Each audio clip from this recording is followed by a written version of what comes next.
If it hurts, you ain't breaks, no games, you know let us put on more speed. Protect our kickers, our quarterback, our lead, our ball game. All obstacles, block, cut, sides, through the game, tap, this win it.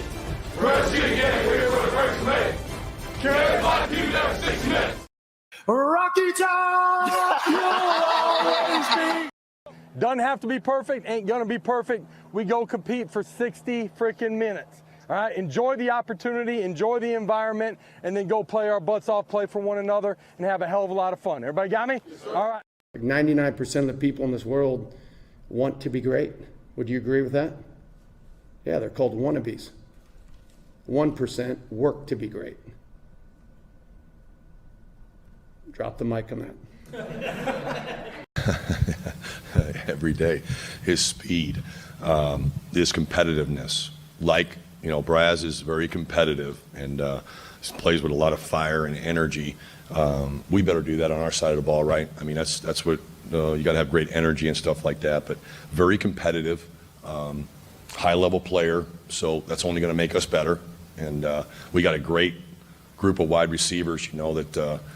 Again, they're going to be playing on Sundays, right? So it's easy for my job to just tell the kids, hey, man, you want a great resume? Put it on video. You know, put it on video against these guys. They're going to be playing on Sunday.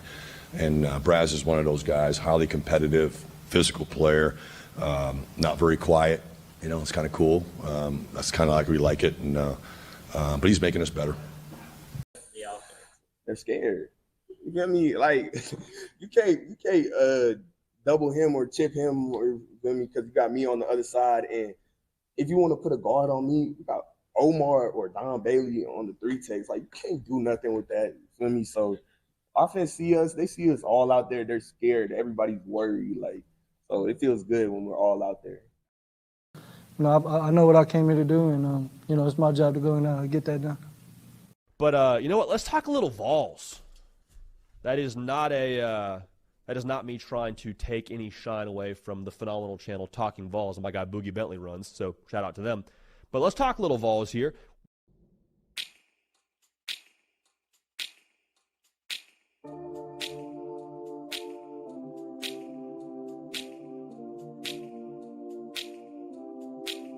Do you remember when we fell in love? I remember, don't worry. Do you remember? I remember how it all began. How could I ever forget? It's the first time. Do you remember? I can feel it. I can feel it. I can feel it coming in the air tonight. I can feel it in hands. I can feel it in each other. I can feel it coming in the air tonight.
Good Wednesday evening. Welcome to the Talkin VAWLS Network. My name is Boogie Bentley. The boys are all here. Dobber's in the house. The X Factor is here. Coach Rice is in the house as well. Boys, it feels like the stakes are a little bit higher. I told Kaner leading in when Talkin season was wrapping up, leading in to that Chattanooga game. I said I feel like 2024 has the opportunity to feel like 2022, where each week, the stakes get a little bit higher. But man, oh man, we're going to talk about some Nico. Don't you worry. I've been talking Nico. I said I'm making all the Nico content. I'm going to make Nico videos every day till y'all are sick and tired of it. Y'all are yelling at me saying, how dare you say he's better than Peyton Manning? Well, I didn't say that, but some people feel like I said that. But I'm making all the Nico content, Dauber, in your lifetime. You're like me, man. We grew up during the 90s. We saw some legitimate – we saw a national championship, Dauber. We saw a national championship. But can you recall in your lifetime there ever being more talk about a Tennessee quarterback than we've seen in the last week with Nico? And we're gonna get into it a little bit deeper here in just a little bit, but a lot of hype around the 5-star quarterback. I think it's well-deserved hype too. I mean, you look at what he does on the field, and listen, things have changed a lot in the last 20 years, Boogie, the last 25, 30 years. You know, there's a lot more analyzing that goes on. There's a lot more deep diving into things. You look at Moneyball in baseball and all the analytics and all that. You know, it's right now. Robots in the chat. Let's get some robots in the chat for Dauber. Let's get some robots in the chat. It wouldn't be a Wednesday night. We replaced computers. We replaced internet. We built Dauber a new house. We didn't say that. Talkin VAWLS built Dauber a new house with his own internet hub, and it's still not working. Robots in the chat. X, you jump in here while Dauber gets things cleaned up. What are your again? We're going to get into Nico in just a little bit, but just the hype, the fact that everybody's talking about Tennessee, everybody's talking about Nico. Listen, the hype is for real. Because I mean, listen, I even said this, you know, in my way early, you know, prediction, you know, this year. I think this is the whole Tennessee fan base is that I think this year it's playoff or bust. I mean, you know, this team is too talented on both sides of the ball that there's just no excuse for us to get to the playoffs. You know what I'm saying? Like you said, like each week the stakes get higher and higher. But I've already called it from day one. It's like, yeah, no, like we're playoff or bust because this team is just too talented, way too talented. Coach Rice, I know you're probably like Coach Jay. You probably rewatched the game. How many times did you watch the game? How many times? 3 times. What are your takeaways after? You know, you watch it live. You're trying to watch so many different things. I'm guilty of watching the ball when I'm watching live. If I go back and watch a rewatch, maybe I'll focus on the line of scrimmage or linebackers, different things, depending on maybe what the narrative is coming out of the game. But after three watches, any different thoughts you have than what you had maybe Sunday when you came on? We got an elite running back room.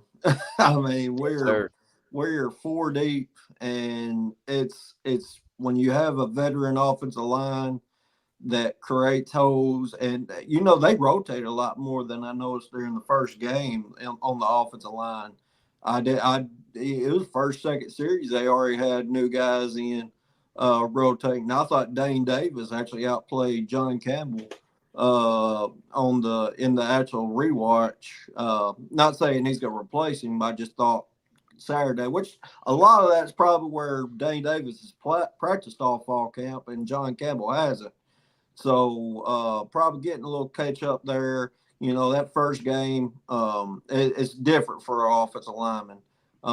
You see that all the way from junior high all the way up to the NFL. It's just that getting that first game under your belt makes a big difference. Wide receivers on the rewatch, dude, this offense, and I'll admit, Coach Jay probably pays a little more attention to the defense, and I watched very critical of the offense and break down the running backs, quarterbacks. I mean, all of them, and it's good to know. As a Tennessee fan, that we're not one injury away from other than the quarterback position, from the season being a complete chaos, especially on the offensive side of the ball. The D-line, we already know. Linebacker, I think we're good. The place where I worry the most is if we have a couple injuries in the secondary, we're going to be screwed. Because the depth there is just not elite yet. Heibel talked about depth in his Monday press conference, right? And he talked about how we do have a lot more depth, but we're not there yet. And then he went on to say next year. He said next year. Like he's so confident. He's like, next year we're going to be where we need to be. He said, I think he said we're not going to be limited anywhere Well, the next numbers, year. the numbers changes because it goes up to 105, and we'll be through with our probation period.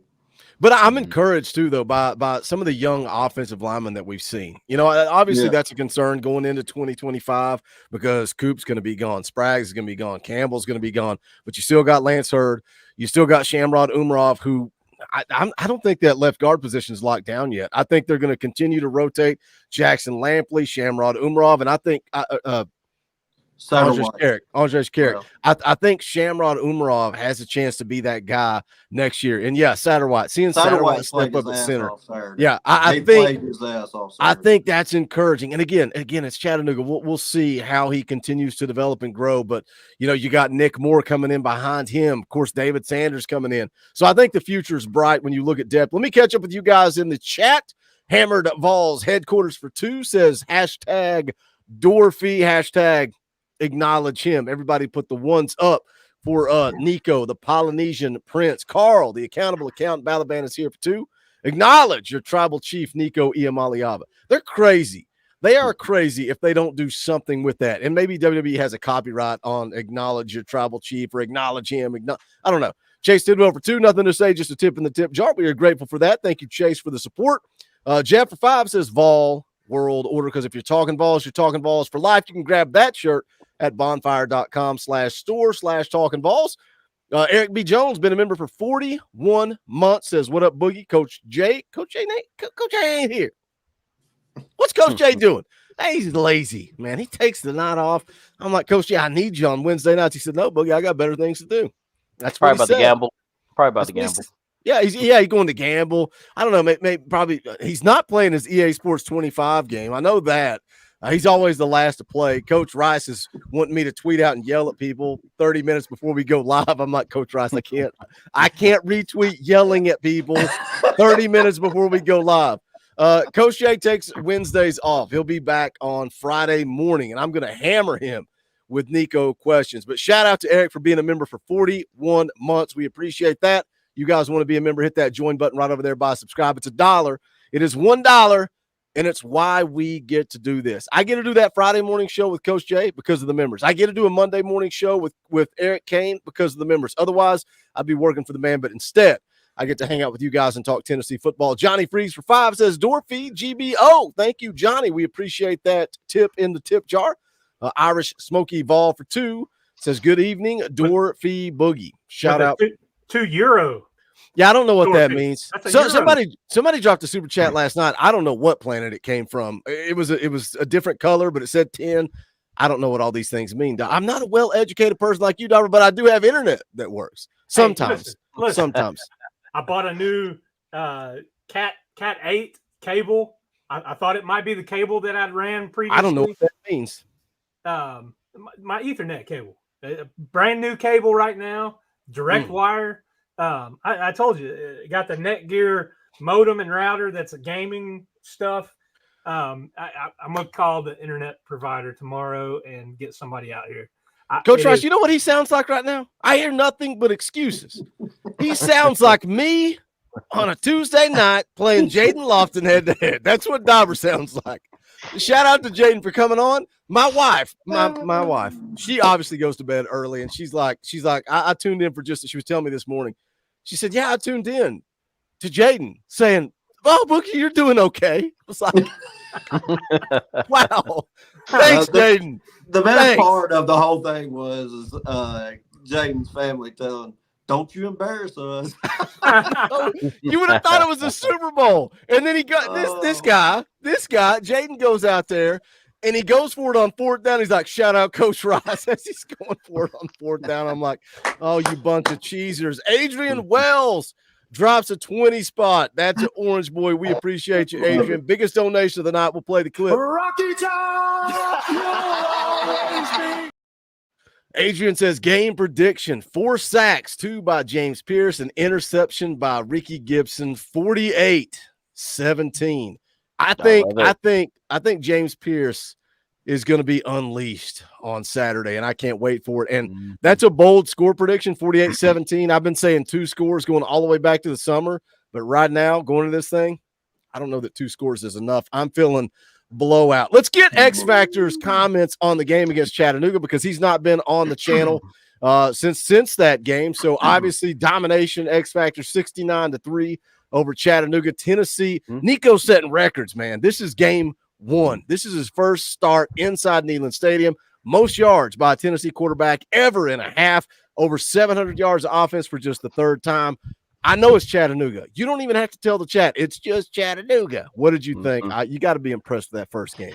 I'm very, very, very impressed. And honestly, I really loved watching the game with my granddaddy too, because actually him sitting right next to me, he was even impressed.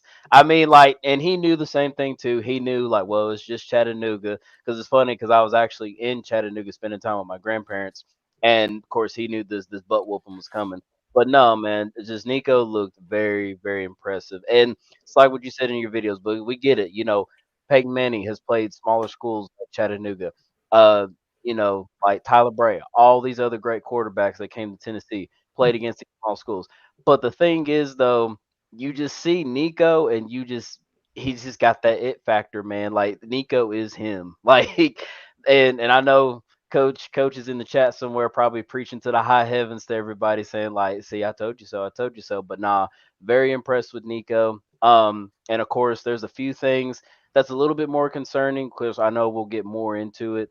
But yeah, man, he looks really, really good. Definitely a Heisman contender for sure. Very high.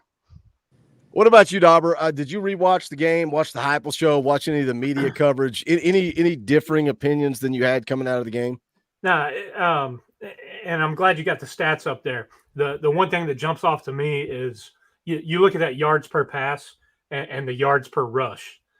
You're clipping off almost 10 yards a pass and 6 yards a rush every time you know touch the ball. That's chunk plays. That's setting yourself up for a good second down play. Opens up the playbook. And man, just watching Nico with the precision that he had, the way he was able to move around in the pocket, the way he was able to deliver the ball to the wide receivers, the way he threw man down. Sorry. The way he threw guys open, the way he threw the ball in space to where it was only his receiver that could get it. Yeah. I mean, it's impressive stuff with his accuracy, his delivery, man. And he was slinging it. It was lasers. It wasn't just little rainbow lollipops. Dude was slinging it all around. And I think that's why you've seen a lot of these people kind of step up and take notice, and all the commentary and video breakdowns and everything that you've seen this week after that. Even though it was Chattanooga, even though, in spite of, it wasn't he just did this. It was the way he did it. How he went about it didn't look like a red shirt. Dude looked like a seasoned veteran out there. And I know post-game, Coach Jay came on and said, yeah, there are things that he still needs to work on. He didn't look as, loose and crisp as he did in high school. It's a different game, and he's still getting to the speed of it. But, man, if that's the case, and he did what he did last Saturday, and he's still got some stuff to clean up, I tell you what, and we ran through it. The skill set on this offense, you look back at 2022 and what, video game numbers that was put up. I think this offense is going to be even better. This is the whole thing, man. And look, this right here from T-Inch says it's premature to have Heisman talk for any player. Let's get 3 or 4 games, then let the talking heads go for it. Just my opinion. I've probably read stuff like that more in the last 3 days than ever on this channel. And I get it. I get it. People are like, oh, I gotta see it against Alabama. I got to see it against Florida. I got to see it against Georgia. It's always and then. Moving the Like, goalpost. Yes, like Dauber just said though, right? All these guys in the national media. If you've not been watching the content on the channel every freaking day, I make a new video and I got somebody else in the national media gushing over Nico, and they all said exactly what Dauber just said. I was not going to buy into this because it's just Chattanooga, but holy smokes, this film is too good. It's too good. I can't just look over this because, again, to quote Brent Hubbs is like, this is impressive. If it's routes on air, if there's no defense on the field, what Nico is doing, the throws that he's making. And again, I'm bearing the lead because we're going to get into this in just a second. We're going to get into it in just a little bit. Coach Jay, right here, boom. This is what I've dealt with all week long. After NC State, going to be more excuses, but soon enough, they're going to run out. And why have I been so I'm not aggressive. Like, I get it. I understand some of you guys that come in and like, I need to see it. You got to prove it to me. You got to prove it to me. Coach Jay has been preaching this for 18 months. He's been telling us. And what have I done? I've done my homework. I've tracked down Coach Pearson. I've watched the interviews. I've seen everything he said about Bryce, everything he said about Nico. I bought in. And then I saw it against Iowa. People have already ignored that game. Moving the goalposts. Exactly. That's exactly what they're doing. We're devaluing Iowa. Then you come out against Chattanooga. He goes out, he dominates. I need to see it against somebody else. NC State, that's a game. That's a little bit tougher. He's going to go out and dominate NC State. Then it's going to be, I've got to see it against the SEC. He's going to go out to Oklahoma, and he's going to show everybody what he's about. They're going to be 4-0. And then it's like, that was just Oklahoma. They're not a real SEC school. Then it's going to be against Arkansas. Then it's going to be against Florida. Then it's going to be Alabama. Well, that's not Nick Saban's Alabama. Until you win a national championship, people are going to continue to doubt. We're going to talk about Nico in depth coming up here in just a little bit. Why does Boogie yell so much? I take what one person says out of 250 comments, and I fire off aggressively about that one person. Jackie's in the house. Love me some Jackie. Drops a $20 super chat. That's an Orange Boy. We'll play the clip. Rocky Top! Jackie says, I think we are watching greatness unfold before our eyes. Can't wait to see Nico ball out this Saturday. That's my narrative, man. That's my narrative. Is somebody commented, we had a good back and forth. It wasn't arguing. It wasn't a troll or a hater. We had a good back and forth, and they were like, let's let Nico be Nico. And let's just enjoy this instead of talking about it. Well, talking about it for me is enjoying it. Coming on here and having conversations about Nico is enjoying it. And when people say just be quiet and sit back, I can't pay my bills if I just sit back and don't talk. I get paid to talk. So I'm going to come on here every single day and tell you guys why Nico is him. And it comes from Coach Jay. It comes from Coach Pearson. And now it's all over the national media. I'm bearing the lead. We're going to get into that in just a little bit. Shout out, Jackie. We appreciate you, brother. Let's talk about this. AP poll comes out. Everybody thinking Tennessee going to jump, right? Clearly they're going to jump. They were ranked 15th. They move up to 14th. LSU, Clemson, FSU, all lost in front of Tennessee. You're thinking, man, they're probably going to jump up to 12 or so. No, USC jumps from 23 to 13 after beating LSU 27-20. Miami jumps from 19th to 9th ahead of Tennessee after defeating Florida 41-17. Coach Rice, I knew I could probably get you fired up. I knew I could maybe get a Boogie-style rant out of you. What are your thoughts about the AP poll? And then we're going to go through it team by team. It's literally the stupidest thing I've ever seen in my life because you're going off a sorry-ass Florida team that like they're not any good. And so what? Yes, Cal Moore looked good, but go do it to which they can't say ACC because they're all ass. So, I mean, I don't know. Coach Jay trying to flush our PG-13 rating down the toilet in the first 60 seconds. Well, I let it fly, Coach. Let it fly. I mean, yes, Miami, I agree. They've made a step up. But go out and do it for a full season before you just get all this blah, blah, blah respect because they went and beat a team that's probably going to go 2-10 this year. And Billy Napier's going to be fired before the Florida week. Shout out Bob White Lightning. But then the USC, LSU was overrated. Yes, they had some good spurts on offense. I can go ahead and tell you they're going to end up being a 7-5 team. And that win at the end of the year is going to look like trash because LSU don't have Jane Daniels anymore. They don't have their 5-star their top 10 draft pick wide receivers, and their defense did not look any better than it did last year. So I don't know where all the respect and everything is for LSU and Florida, that just because Miami and USC beats them, but they get to shoot up 12 spots in the polls. That's the most absurd shit I've ever seen in my life. All right, I mean, Coach Rice, let's pump the it brakes. gets me fired. You shouldn't have put that one on me because I know. Let's pump the brakes. Hey, Let's not. listen, we try not. We can say hell. We can say damn. Let's try not to drop S and F bombs. That's what we try to do around here.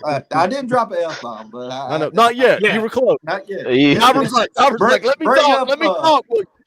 Hey, we've got a ranked game this weekend. So how far are we going to jump up? Not much. Not much. They're not going to jump. No, not much. At the end of the day, none of this matters until That's true. That's true. Until week. Yeah.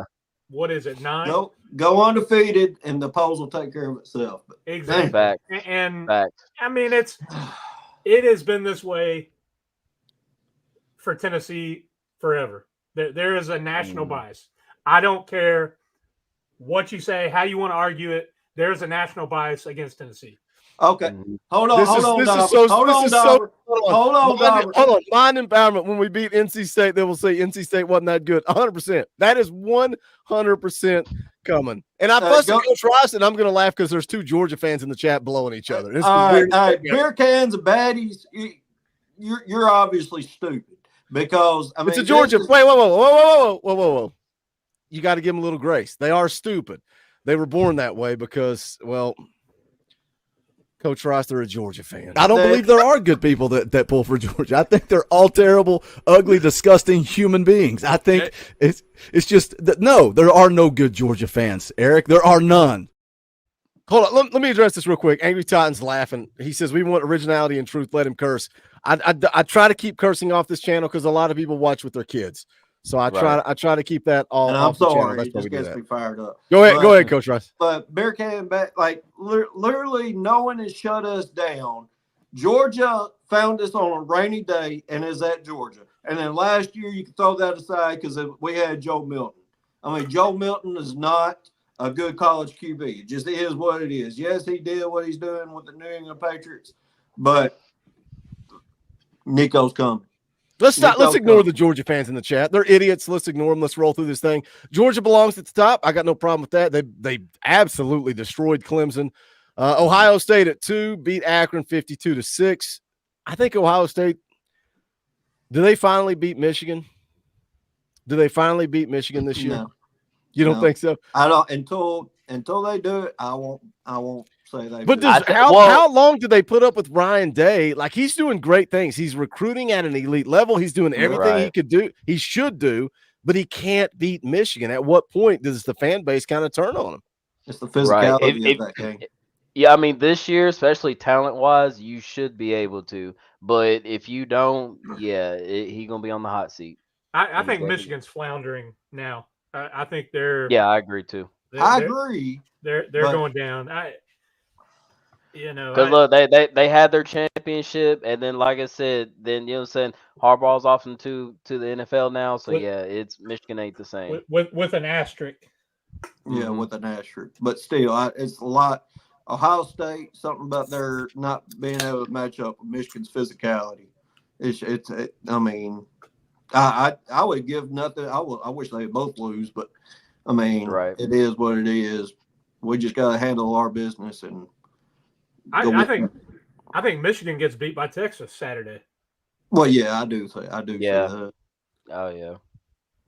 That's Texas at number 3. What do you all think about Steve Sarkisian? Because I've gone on record, I've said it multiple times. I don't think he is as good as people think, and I think that's gonna be exposed in the SEC. And I know what Steve Sarkisian just did, and I think me and Kaner had this conversation. I can't remember if this was on his show or my show. We were talking about Steve Sarkisian, and I was like, a guy can be a great offensive coordinator and not a great head coach. And I think Steve Sarkisian better as a coordinator than he is as a head coach. But Texas at number 3, hard to really argue with it based off of last season.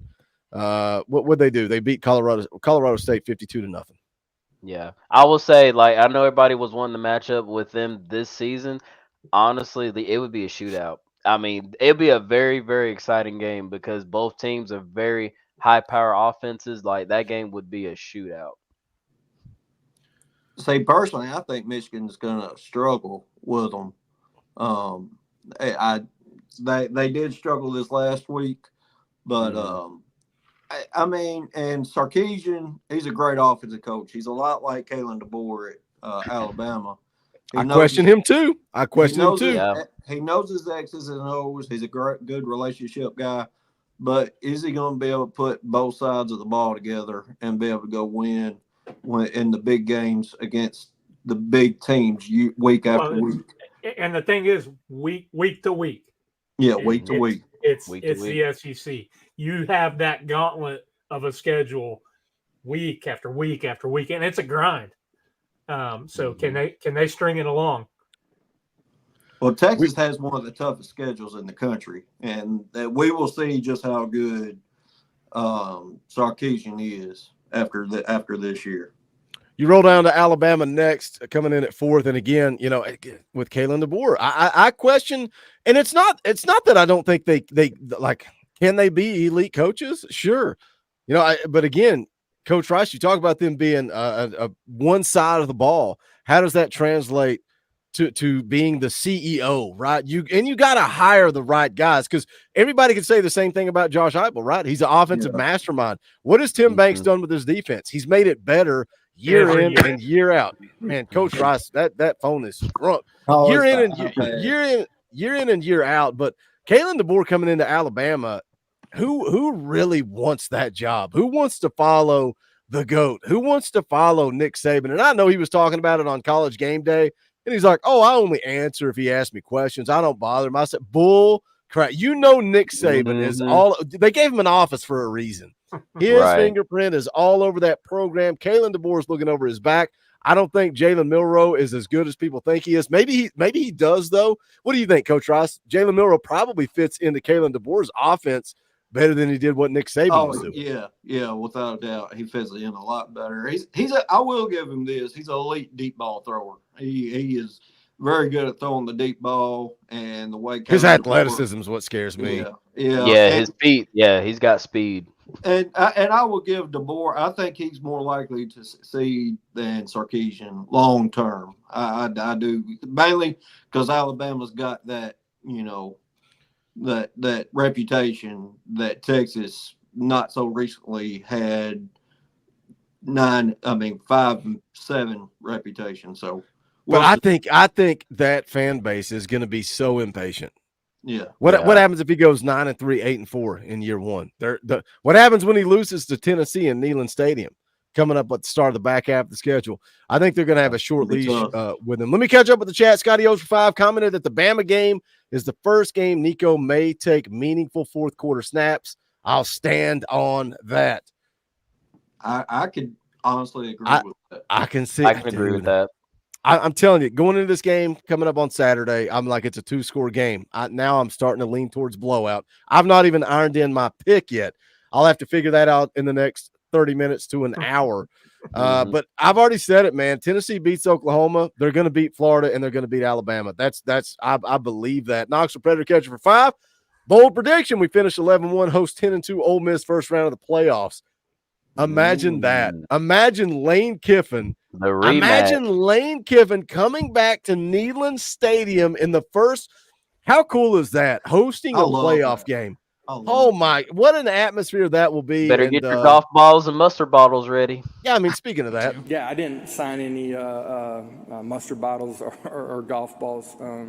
Maybe wish I had a golf ball that night. You know what I mean? But I'm only kidding. All right.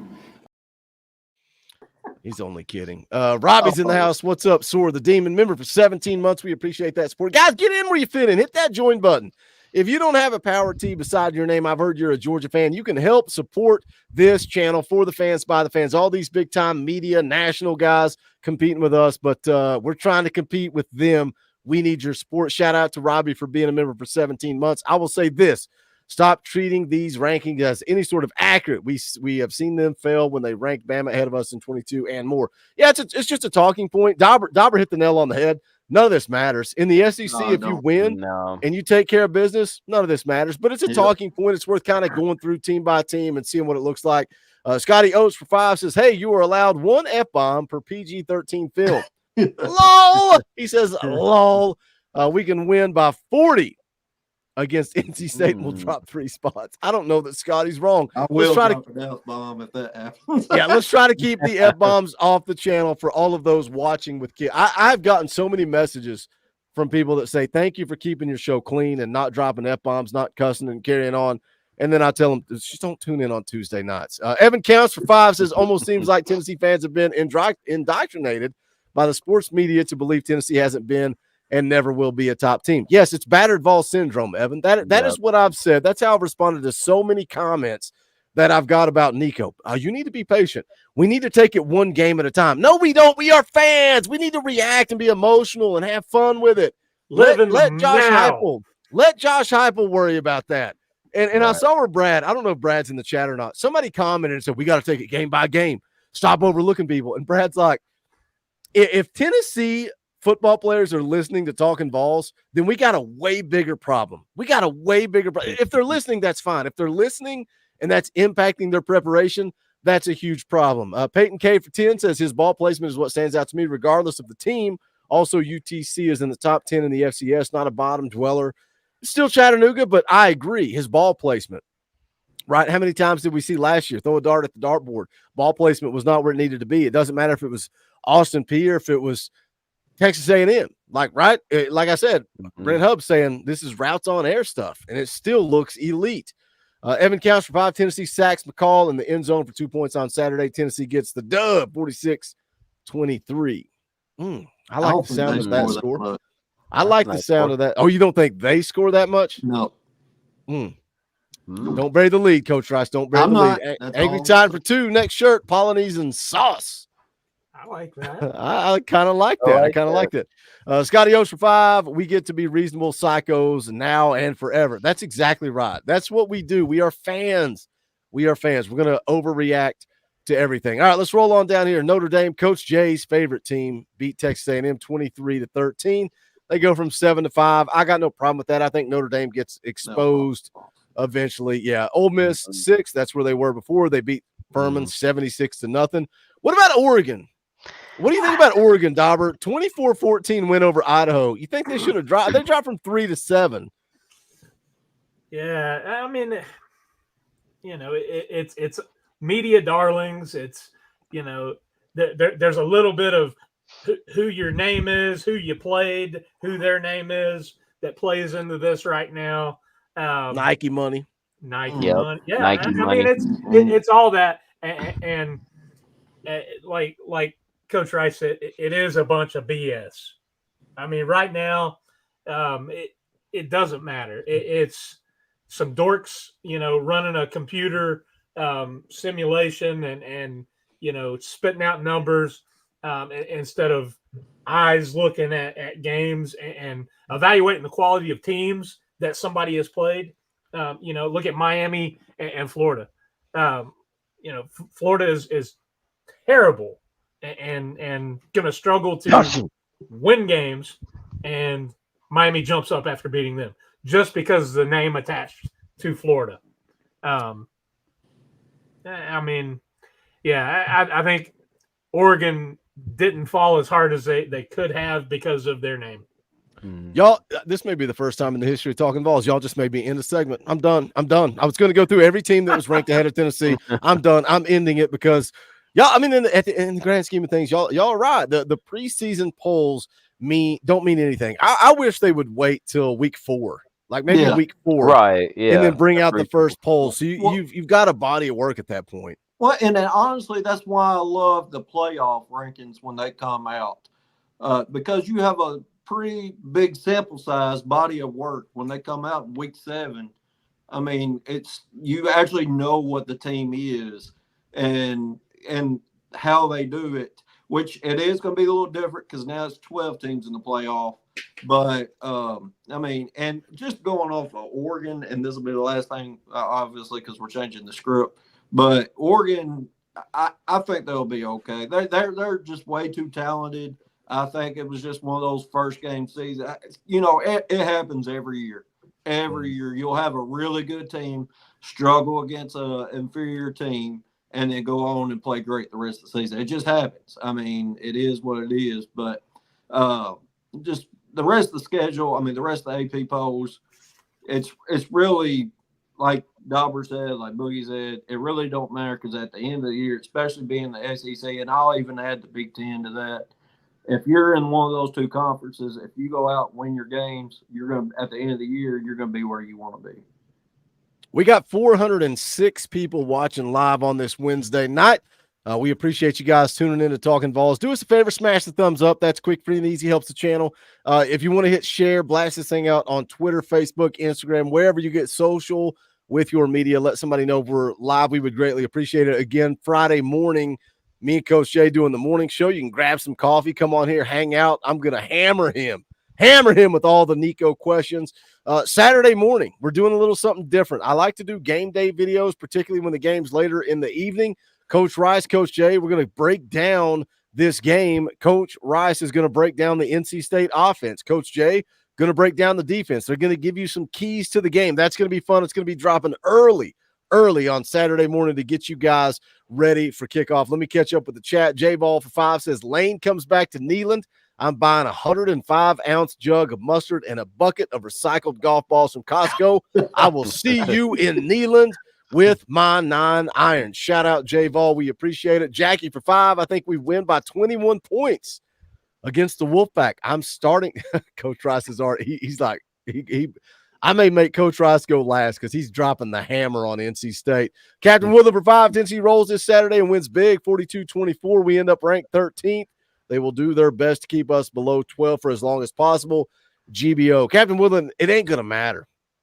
As long as Tennessee takes care of business, they can only deny you for so long, right? And then it's like, well, we got to admit that this team is for real. Scotty Oates provides us in 22. That's what happened in 22. I mean, it was until we beat Bama until they finally took notice. Yep. Scotty Oates for 5. Boise State goes into Eugene and beats the Ducks by 10 plus. We will see what happens there. All right, we're gonna talk some Nico. I just wanted to hit this real quick because I think this is hilarious for those of you that follow recruiting. This is Big Dave Sanders. I think this is on Instagram. Says, tell him to stop playing with yo Rankin George McIntyre. I don't know if you guys have seen the clip. of GMAC dropping dimes. Actually, I can probably go find it on my profile. There was a play from Friday night, GMAC dropping an absolute dime. You know, we've talked about Nico and hitting guys in stride and letting them go make plays. And we saw that from George McIntyre on Friday night. Trying to go and see if I can find. All right, here we go. I got the play. I'll pull up this play. But the funny thing is GMAC responds to this. And he says, Big Dave Sanders, they only want to see me throw with shorts is what he meant. Shorts and a T-shirt on. This is in regards to GMAC going from a 5-star quarterback to getting dropped in the rankings because he didn't go camp. He didn't go play in the Elite 11. He didn't go compete because he had an injury at the time. But he didn't play a single game of high school football between dropping from a 5-star to a 4-star. I think this is hilarious. Big Dave Sanders taking notice. GMAC saying they want to see me throw in shorts and a T-shirt. What are your thoughts on this, Coach Rice? And then I'm going to pull up this clip of GMAC real quick. It's a hilarious troll job because, I mean, he's sitting here.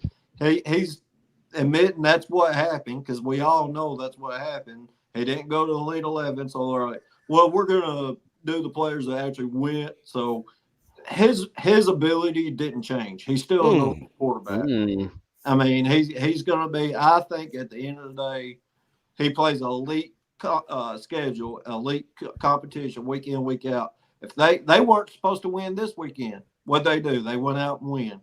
So he goes out, takes that Brentwood Academy team, keeps proving the doubters wrong. By the end of the recruiting cycle, he will be a 5-star. I fully believe it. I do too. I just wanted to bring that up. I thought it was worth talking about. But let's talk some Nico. Told you guys we were going to do it. I want to get into it all of the Nico hype. And that's what I've talked about all week long, right? We had Aaron Murray. Aaron Murray goes to the national media and he's breaking it down and he's talking about how deep Chattanooga was dropping their linebackers, but Nico still had the arm talent to drop it in between those linebackers, between the secondary. He even said, I would have not thrown that. And he's like, I can't sit here and say it's the wrong decision because Nico can make that throw. I couldn't. I think Aaron Murray knows a little something about playing quarterback in the SEC. David Pollock went to the national media, and he said there's been a lot of guys that have been hyped up and talked about, but never have I ever seen a guy go out and dominate like Nico did. And then Cole Kubelik and Roman Harper, and this was the video earlier today that a lot of people didn't watch. A lot of people were pissed off that I talked about this because Roman Harper saw the deep ball from Nico to the outside to Dante Thornton. Cole Kubelik says, man, that looks like Peyton Manning or Hendon Hooker. And Roman Harper says, that was better. That was better than Peyton Manning or Hendo Cinco. And I talked about in that video, I talked about hammering Coach Jay and saying, do you think Nico in the end of this will be the best Tennessee quarterback of all time? And to talk about backing a dude, you talk about backing a guy into a corner, a California kid that everybody likes to troll and laugh about him being a USC guy and talking Trojans and all this stuff. And I back him into a corner and I say, is Nico going to be better? Is the California kid going to be better than Peyton Manning? And he said, yes, he is. I truly believe that. That speaks volumes from a guy that's been around it. Again, we've already talked a lot about the national media. Dauber, you touched on it earlier. All these people saying, I get it was just Chattanooga, but he was so dang good that I still have to talk about it. Yeah, and let me preface, I love Peyton Manning. Legend. Jersey up behind me, the helmet right here. Absolute legend. But a lot of people were Peyton Manning fans when he got to the NFL and started balling out. Peyton Manning never beat Florida.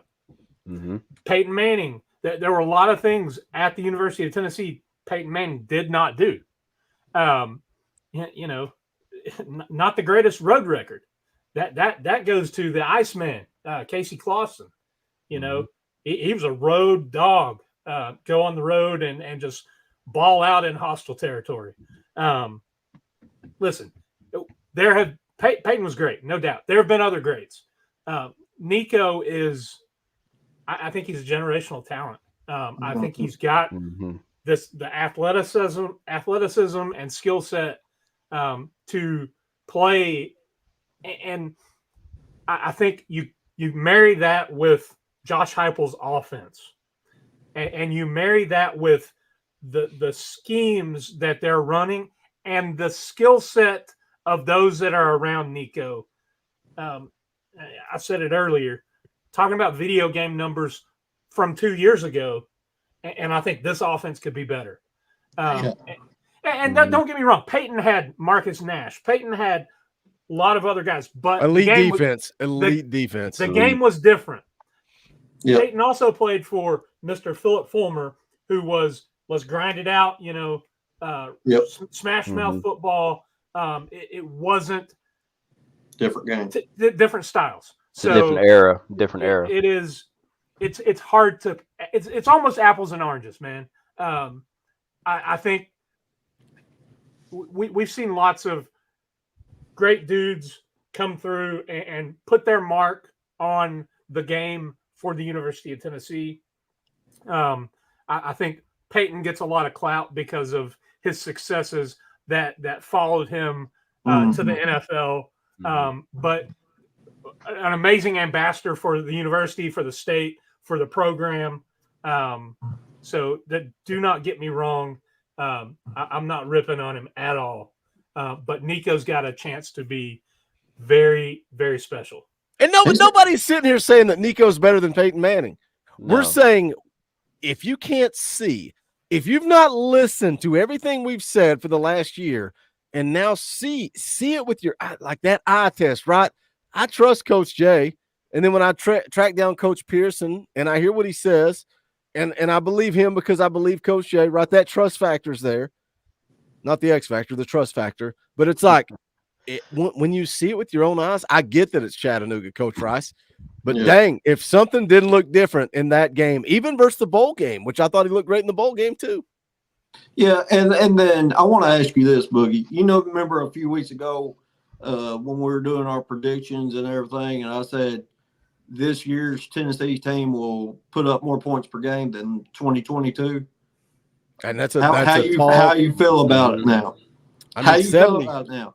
I still don't know because of the time. The clock rules are going to be a factor. Now you got the 2 minute. But dang, you got the 2 minute. I mean, the 2 minute thing as well that adds into another stoppage of play. I just think, and it's like, which I hate LeBron, but the whole LeBron Michael Jordan comparison. Yeah, it's two different eras. Yeah, it's two different comparisons. You can't, like Dauber said, apples to oranges. It's two different types of games. You know, the offense is made to succeed in the football game today. It's the way the rules are made. Everything is, you know, helps the offense to be able to succeed. And now you have a generational talent of Nico, who we've seen.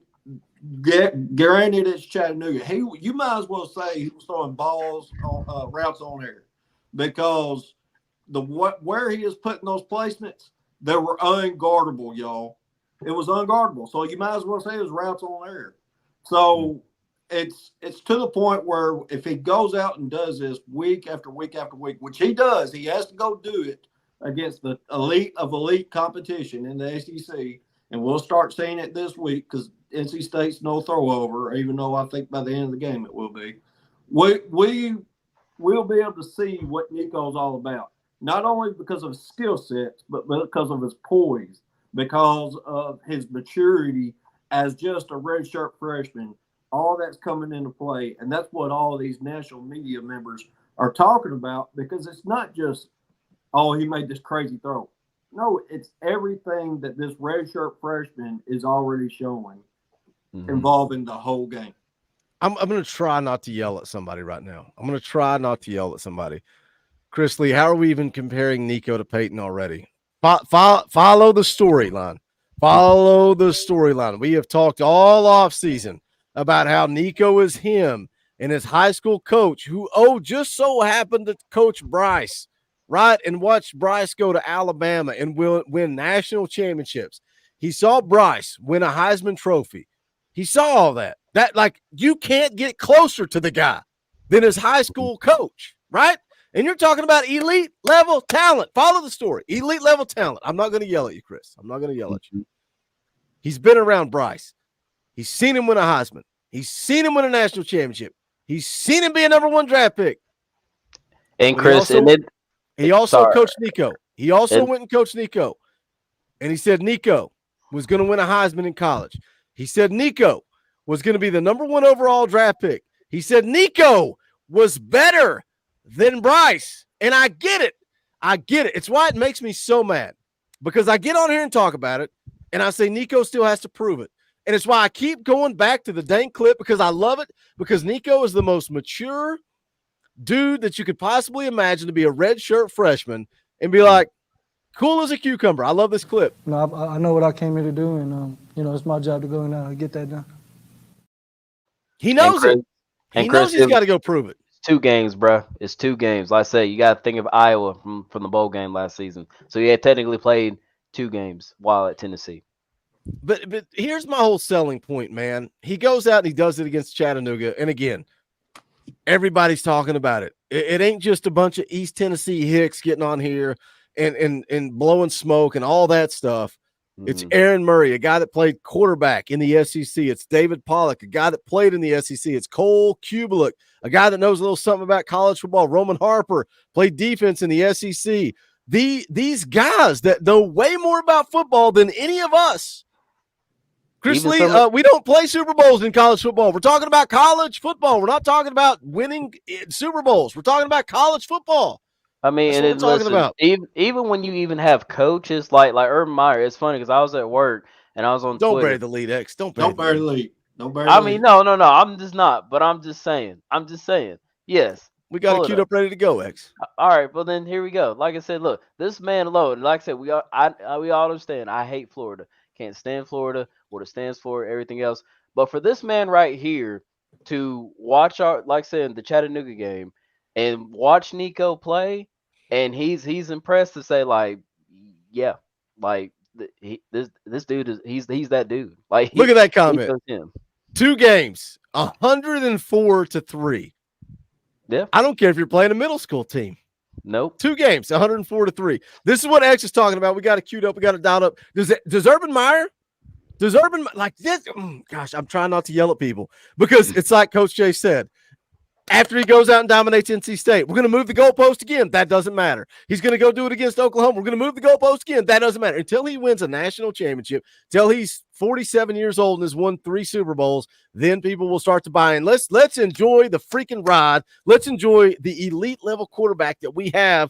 Let's again, I've talked about Aaron Murray. I've talked about all these guys talking. Let's go listen to what Urban Meyer said about Nico Iamaleava. However, I went back and watched Tennessee, and they have a quarterback that I called Matt Leinart and Brady Quinn this morning after watching this thing.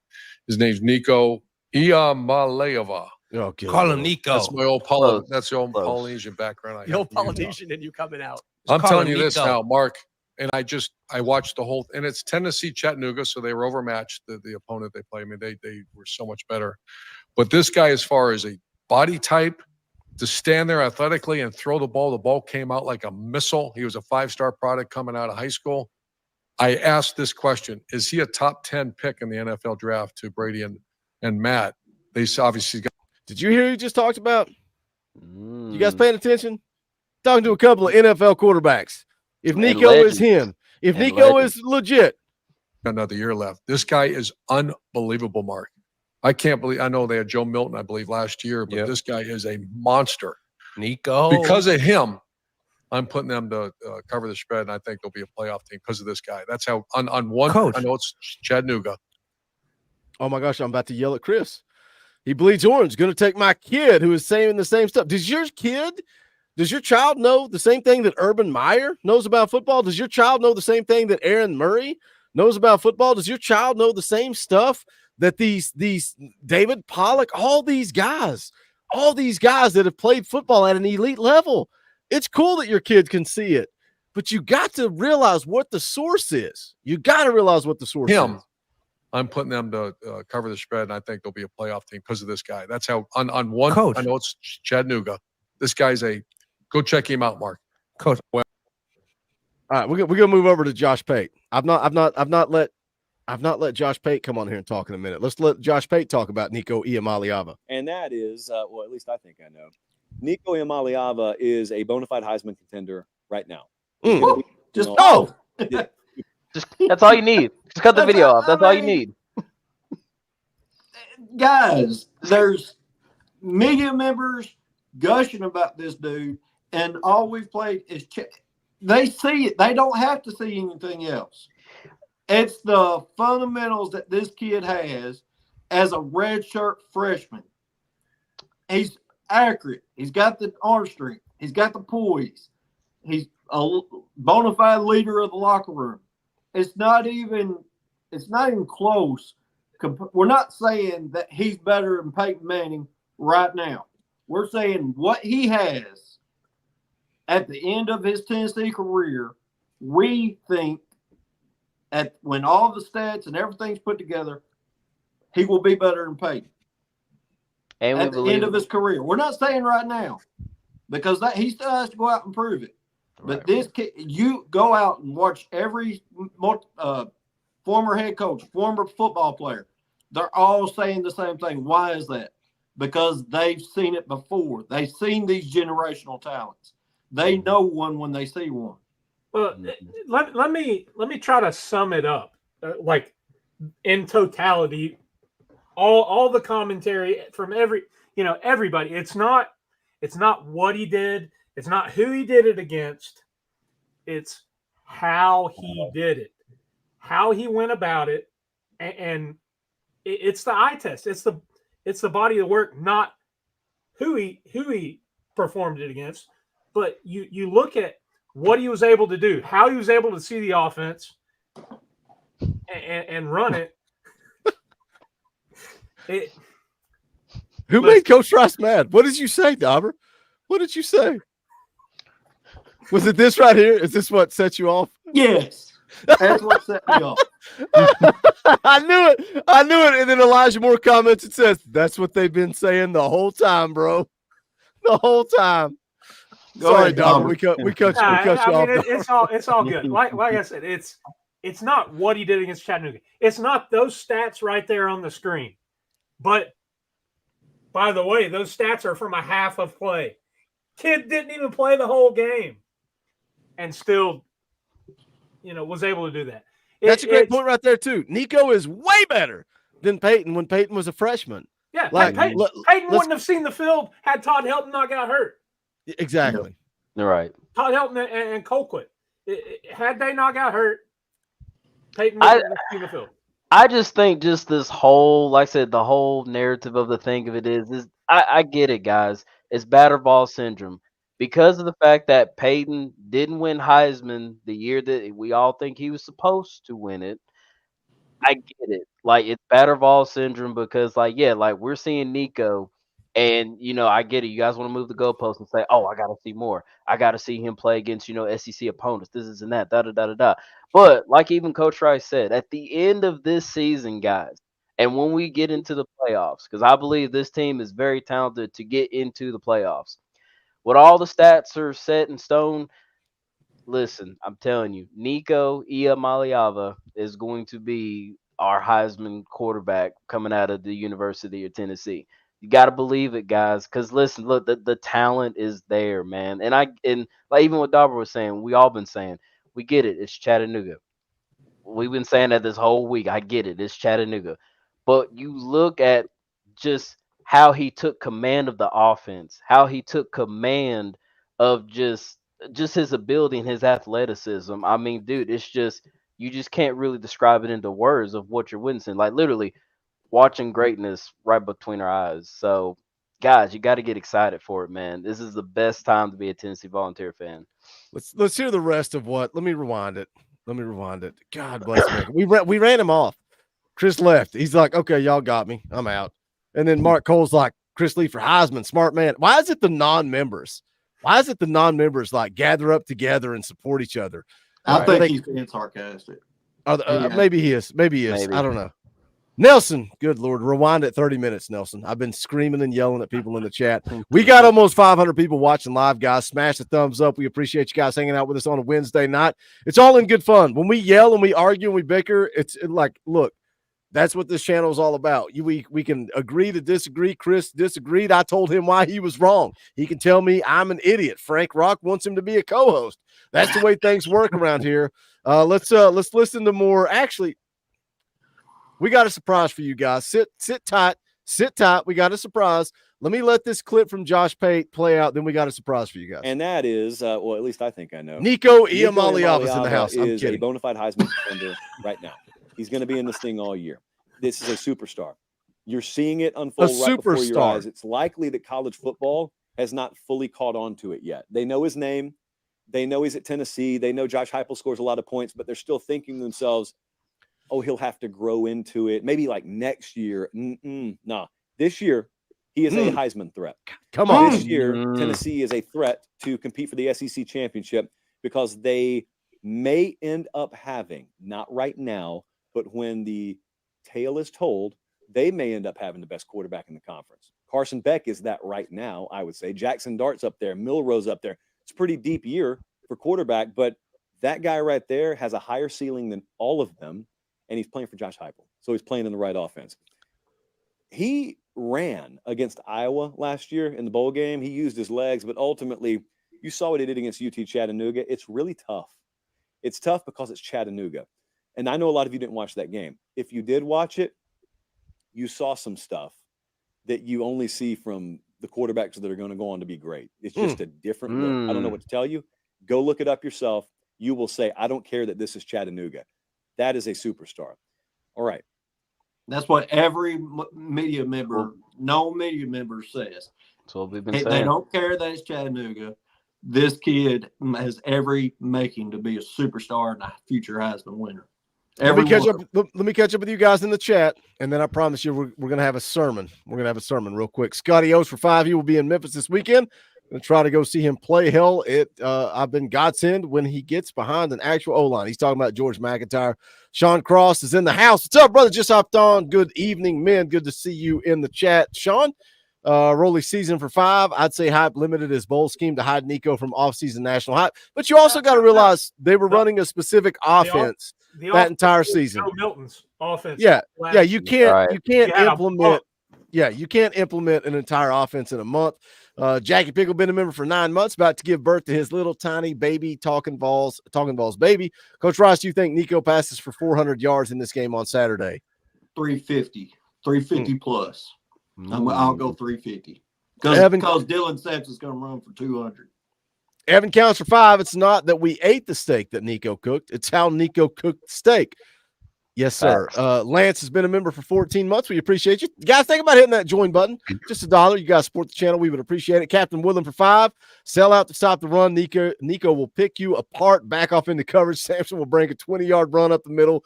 Good luck stopping us. Captain Woodland, that's exactly how I felt coming out of the Chattanooga game. Sean Cross for 2. All right, damn it. I have to say it. Boobies for Boogie. My wife hates that, Sean. She hates it. I'll allow it. I'll allow it. I'm a degenerate. Scotty Oates for 5. Remember last year when we only had 7 at halftime against Austin P? Like this can be the greatest quarterback in Tennessee, and people are complaining. I don't get it. Christopher Wells for 10. 6 quarters of ball for Nico. 104-3. Enough said. All right, let's have a little church. Let's have a little church up in here. Coach Jay. I knew Coach it. Jay. Dude, I knew it. I had to, man. All of this talk.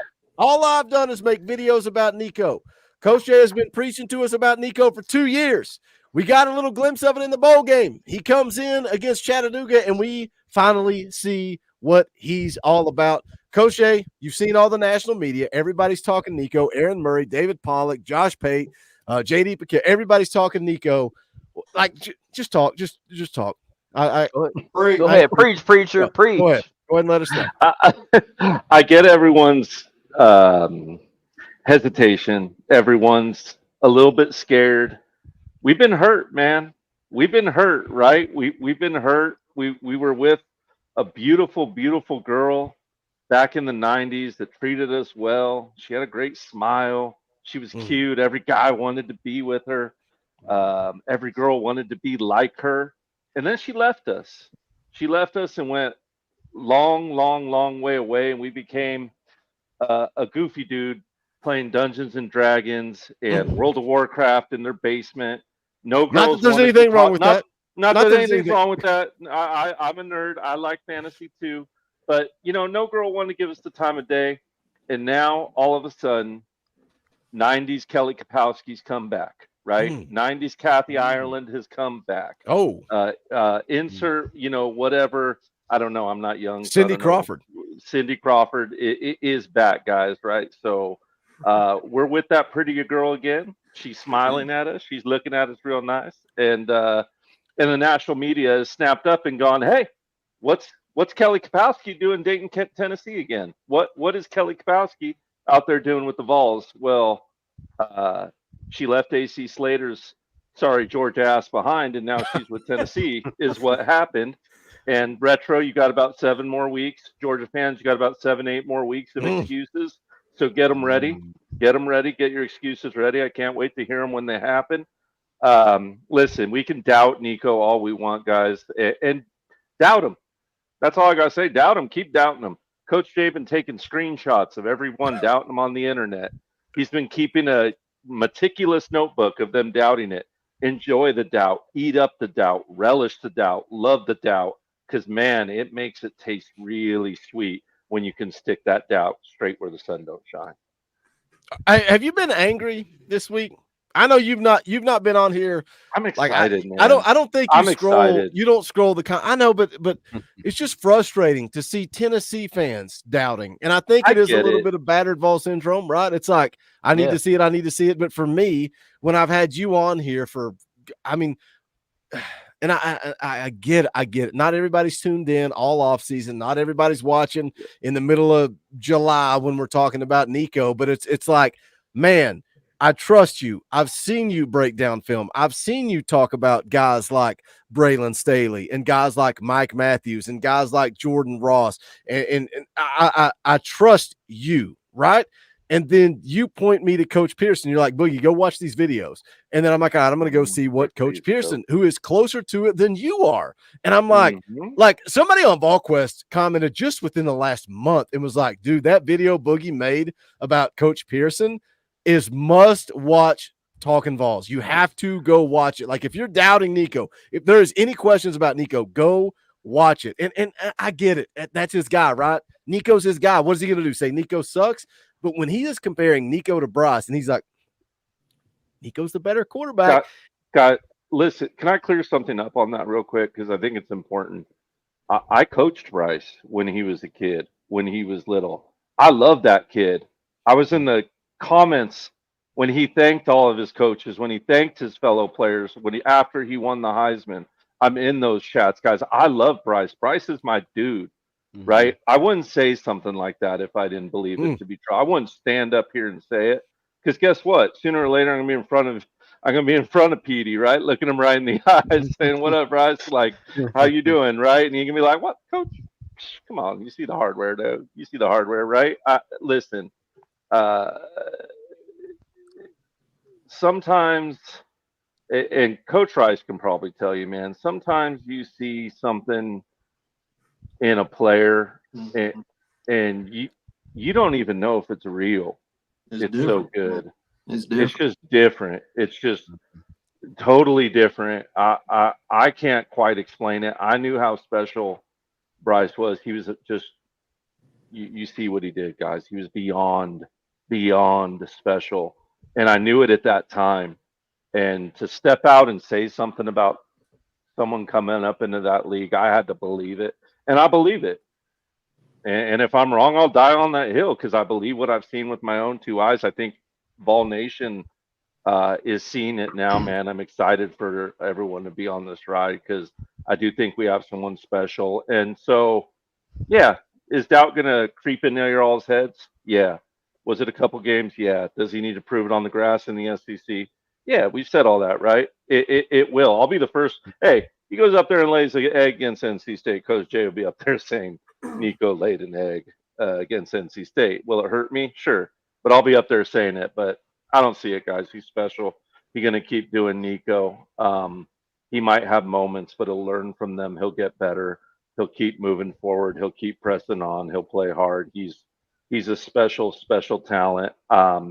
The high school comment, guys, he plays, and it's different, right? When you get in the college system, it's faster. Everyone's quick. But listen, playing at the level of ball he played out here too. He played against 5-star corners every Saturday. He smoked your corners every Saturday, retro. It's nothing new to him. It's just a different level. He seems like he's adjusted to that level, and we'll find out as we go. And that's the thing for me, to speak from a fan's perspective. I am no different than anybody in the chat of this show. No different than any of you guys. I'm a fan. I've never coached, played in middle school. I got ran over. I said, this ain't for me. I got to high school. I played baseball. I got fat. And I said, now I should be playing football, but I'm too lazy. That's the story. That's it. Y'all want to know the story? There's the story. So I am a fan. I look at it from a fan's perspective. So when Coach Jay comes on, I've told this story a million times. The first time Coach Jay ever came on the show, probably the first 2 to 3 times, I said, all right, who's this guy? Why does he have coach in his name? Does he think he knows more than all of us? What is this guy up to? What's it? And then the more I was around Coach Jay, the more I respected him. And the more I was like, man, this guy truly knows more about football than I do. But then you still hear it from him, right? And it's like, Nico's the guy. Cool, man. I need to see it. And then he's like, Nico's the guy, Boogie. Here's why. Go watch this. Nico's the guy, Boogie. Here's why. Go check this out. Nico's the guy, Boogie. Go look at this. And I do that. And then it's like, I still need to see more. And then I get a little taste. And then I see him in the bowl game. And I'm like, man, that was good. That was good. But maybe I need a little more. If my mind, I bought in 110% in that Chattanooga game, because I saw the throws. I saw the accuracy. I saw the ball placement. I saw everything I needed to see. I saw this offense get opened up across the middle of the field. That's why I am all in. Let me catch up with you guys in the chat. Hammer to Vols headquarters gifted a Talkin Vols membership. We appreciate that, brother. John Watts gifted 10. That's a 10. 10, 10, and F and 10. If y'all know where that's from, put it in the chat. 10 Talkin VAWLS memberships. Shout out, John. That is very generous. We appreciate you, brother. JX. I don't know how to say his name. New member of the channel. We appreciate your support. Think about hitting that join button. We appreciate it. Summerall 33, Tony for 10. How is it that some people on this board can't see that Nico is him? GBO, preach, guys, preach. I'm going to continue to scream into this microphone every single day until I have brought everybody into the cult, until everybody pours the Kool-Aid. You can go buy a shirt at bonfire.com/store/Talkin VAWLS. It says you are a cult member. I'm going to continue to sell the Kool-Aid. Someday, Tony, someday they will buy in. Michael Davis has been a member for 22 months. I love how everyone is like, it's just Chattanooga, and we scored more in that game than I think we've ever scored in a game with Heupel as coach. Nico set a record in the first half. Do I have to say it again? 2 quarters of football. Do I have to say it again? Do I have to say what I've said?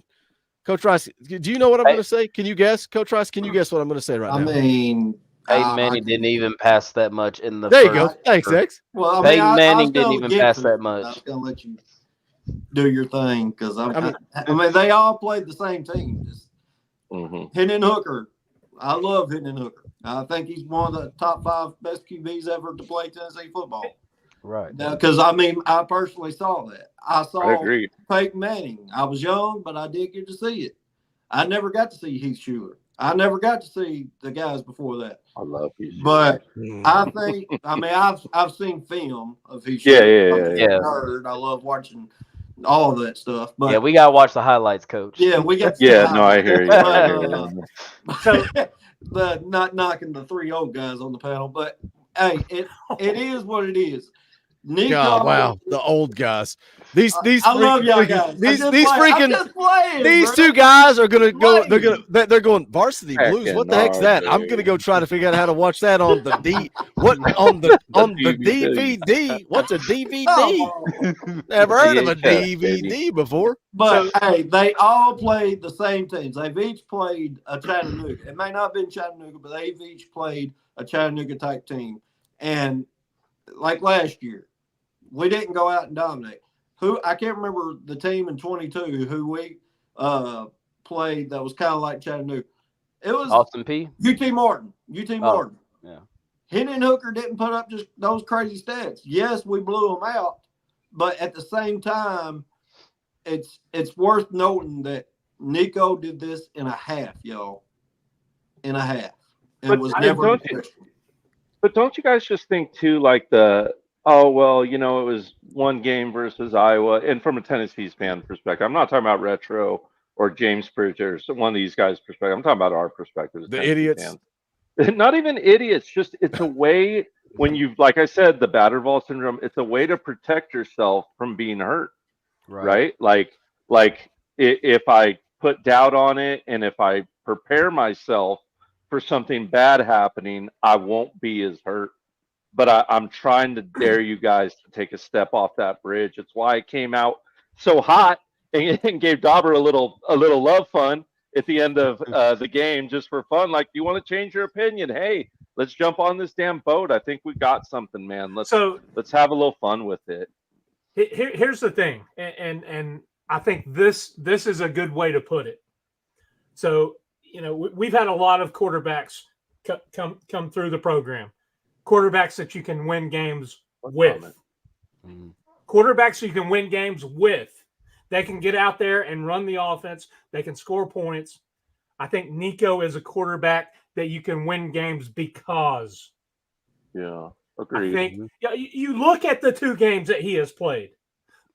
The bowl game against Iowa, he used his legs. He did a lot of that. Accounted for four touchdowns. Yeah. And you look at what he did in a half against Chattanooga with his arm. It's just a skill set and athleticism. And like I said, married with Coach Heupel and the scheme and the system and this offense, I think you match that up. Hot damn, boys. It's Katie bar the door. We're scoring points, like nobody's business. Yeah. Let me catch up with the chat again. Y'all being very generous. Vols girl is in the house, drops a 20 spot. That is an Orange Boy And we love Orange Boys around here because we get to play the clip. Rocky Top, you'll always be.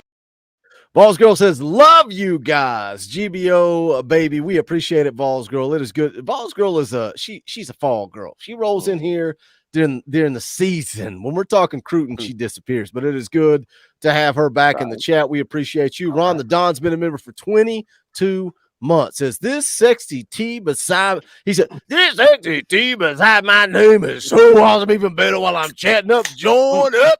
Come on, get you some. Let's go, Big Orange. Oh, yeah. Ron the Don had a heart attack on air Saturday morning, but he's still alive and well. We love you, Ron the Don. You're the man. Scotty O's for 5 says, Nico is also tall enough to see over the O-line with no issues. That's a shot. That's a shot at Bryce. Tyler Adams been a member for 17 months. I love Nico's attitude even more than his skills. Just, man, cool as the other side of the pillow. How can you not love that kid? Big Trey becomes a member of the channel. We appreciate you, Big Trey. Jackie Pickle also, he didn't become a member. He upgraded to Boogie's boss. Upgraded to Boogie's boss. That's $25 a month that Jackie is donating to the channel. We appreciate you, Jackie. Thank you for the support. Looking forward to catching you, hopefully on the tailgate show. If not, we'll catch you on Sunday night.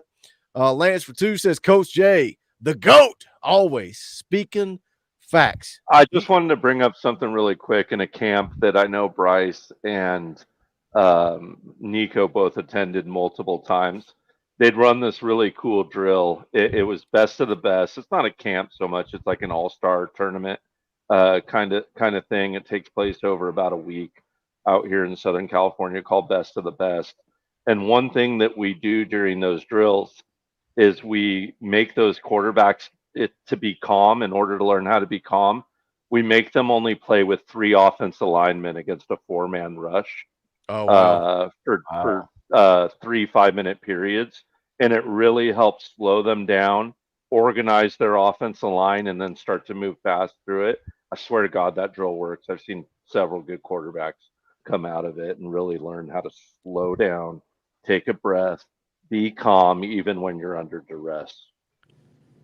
Let's see here. Rolly season for 5. 22 UT Martin was late season when they were hot. They just getting started. We just getting warmed up. Stephen T drops a $5 super sticker. I didn't see what it was. Was it like a let's see. It looks like a lemon head man laughing. We appreciate you, Stephen. We appreciate the $5 donation. Evan counts for 2. NC State's DC is scared. Watch his press conference. I've seen a lot of their stuff floating around on Twitter today. Sean Cross for 2. Question for Coach Jay. What is your career goal in coaching? You want me to take this? His goal is to be just good enough that he still has time to come on Talkin VAWLS. That's his goal. What are your real goals, Coach Jay? He's muted. He's telling his life goals and he's muted. My life goal is to be muted. Yeah. And confuse everyone. I mean, look, man, everyone wants to take it as far as they can, I think. But, I mean, I'm happy. I would love, like, and I know maybe it's not big enough, but there's certain high school head coaching job I have an eye out for, right? There's maybe a certain defense coordinator. There's maybe a couple positions I really have my eye out for right now.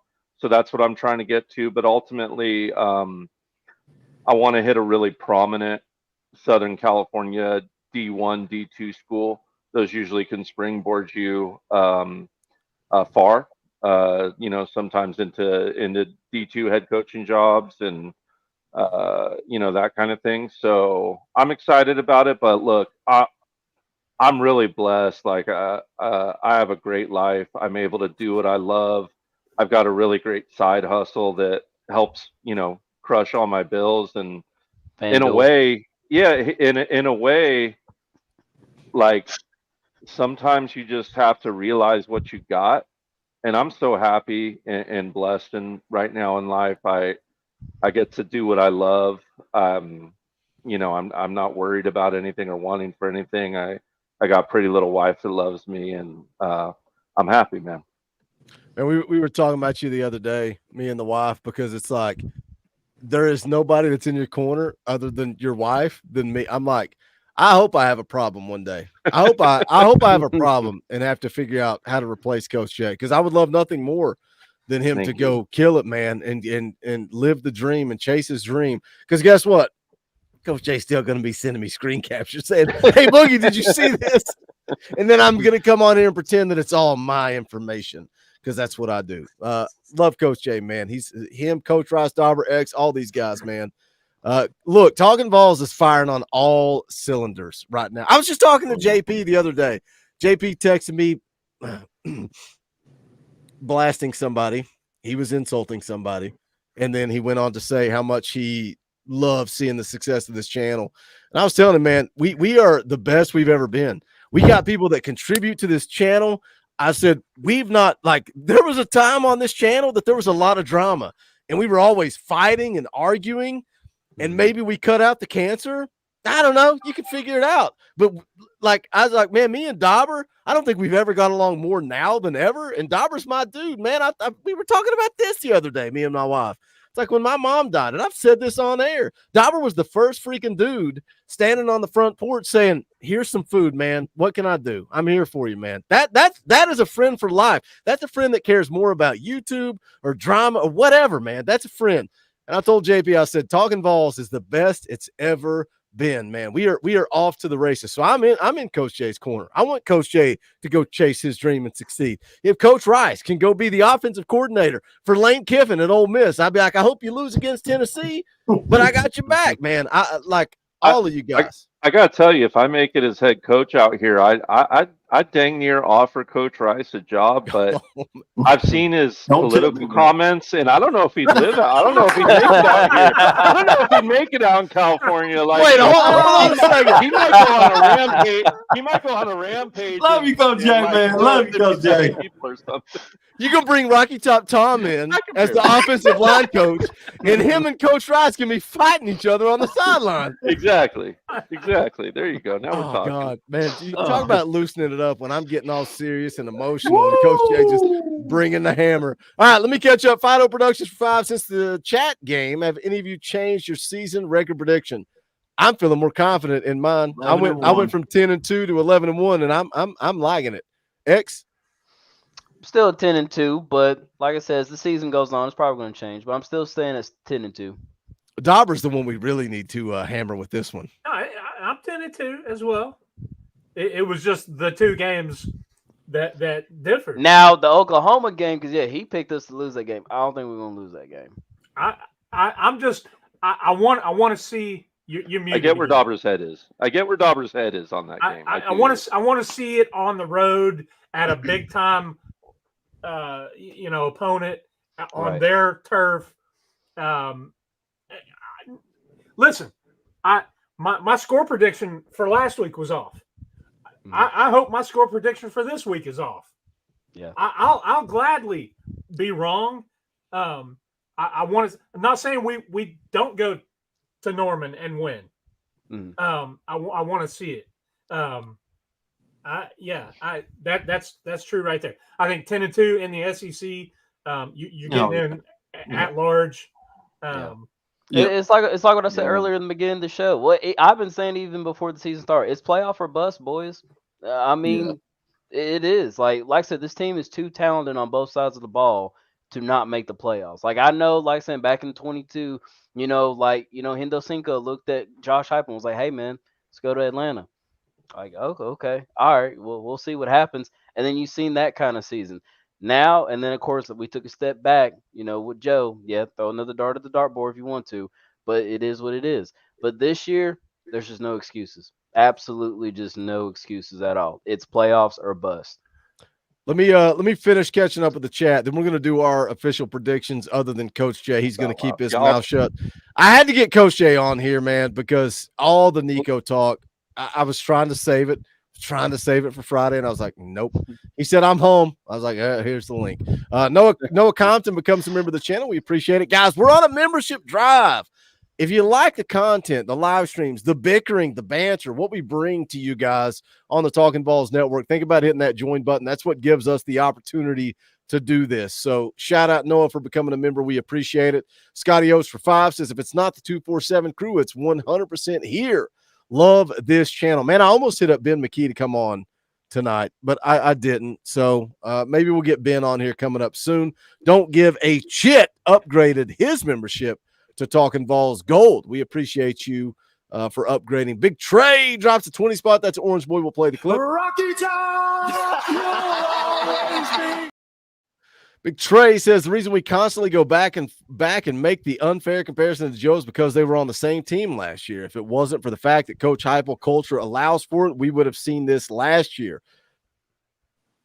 We're never going to know, right? We're never going to know. I think I'm bought in that Nico would have been fine last year, but I think Dauber may have said this on the post-game show or maybe last Wednesday. He said, how many more games would we have won if Nico had started? Maybe one, maybe one. And so it's like, I think it Florida benefited Nico. I think going forward. I think it served Nico well. Yeah. This is where we're at, and I don't think any of us have a problem with it now. At the time, maybe. Let's see here. Vols Girl. Shout out Vols Girl. She's being generous tonight. Gifted five Talkin Vols memberships. We appreciate that.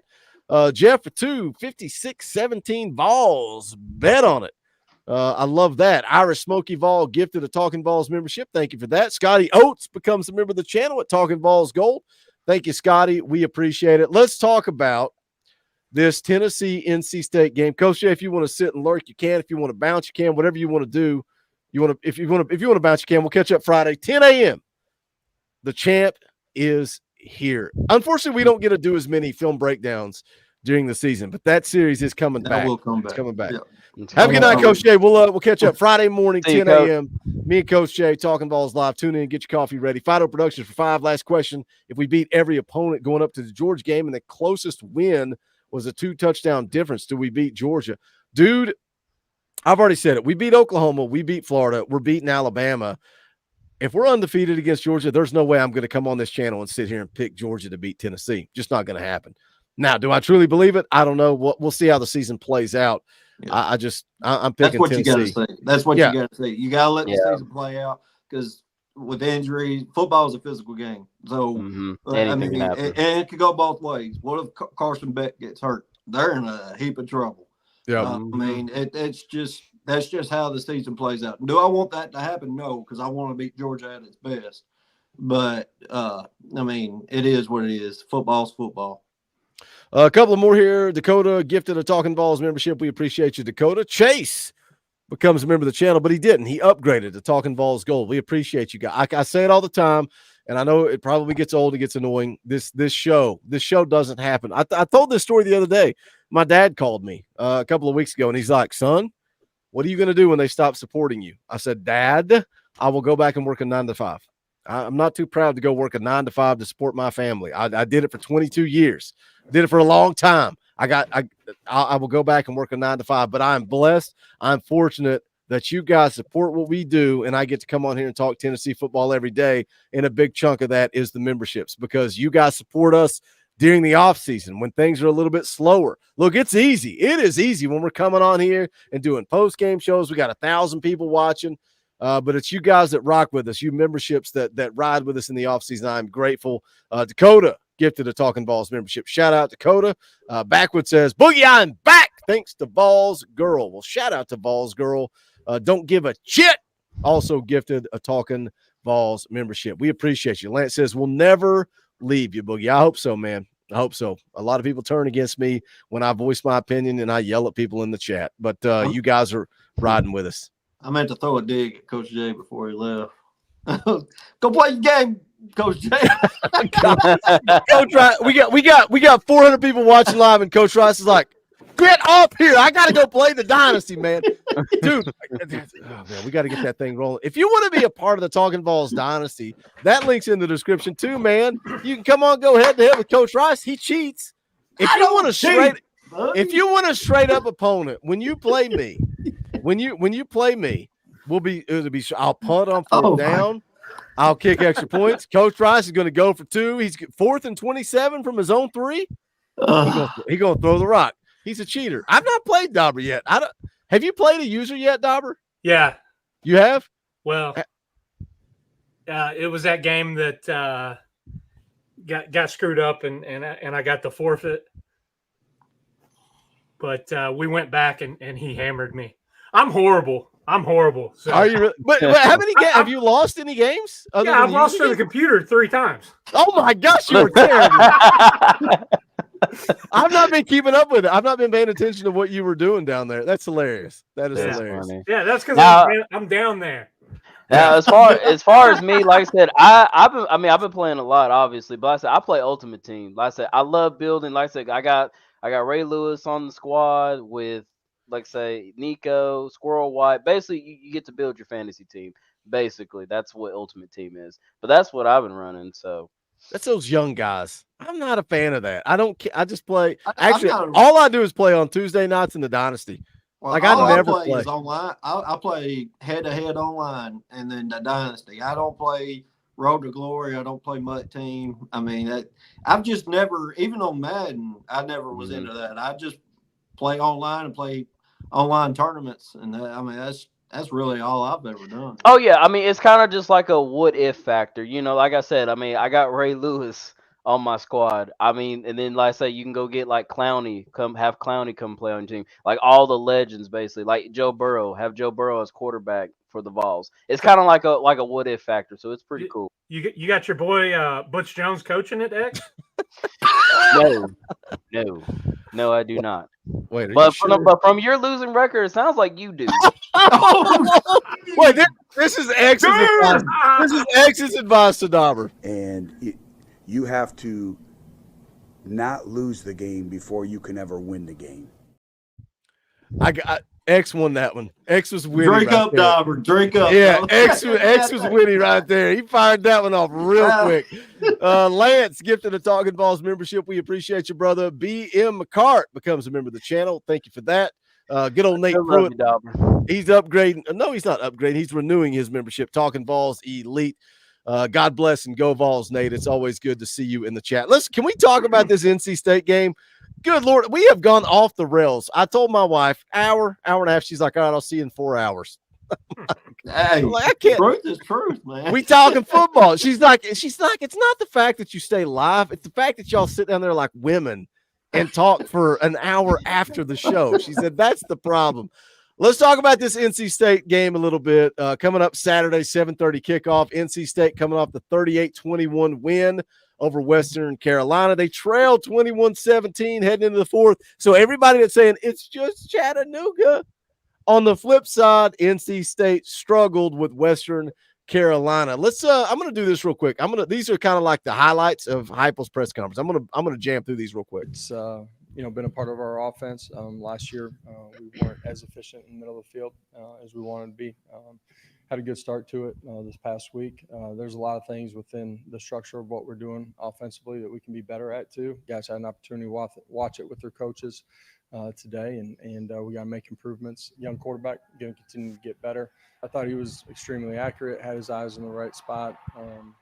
Did a really good job of hitting windows and that's in between defenders and the second level and over under balls between the second and third level. He played well in week one and had an opportunity to grow, learn from the tape today and get ready for a really good football team this week. I have some transfers that they brought in.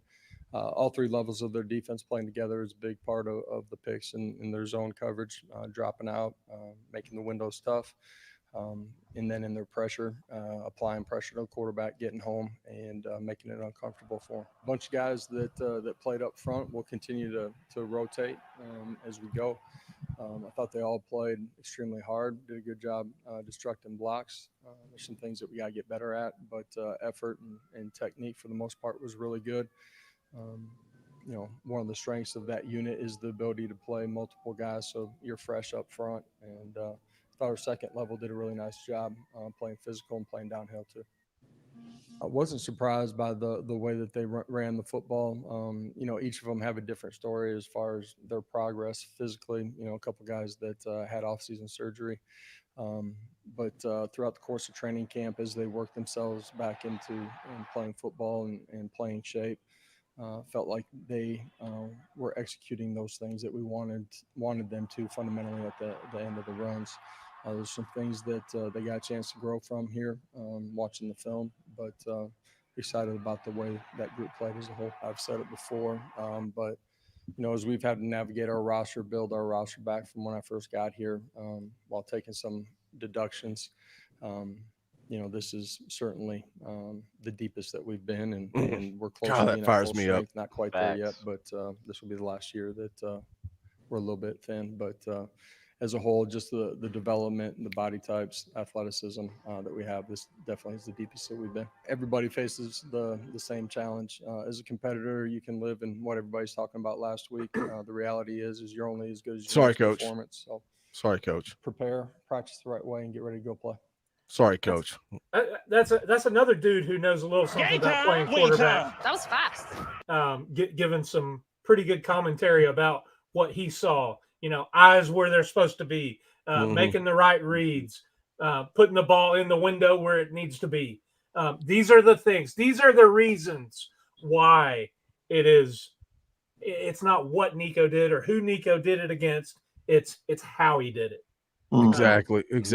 Like, that's the biggest selling point for me.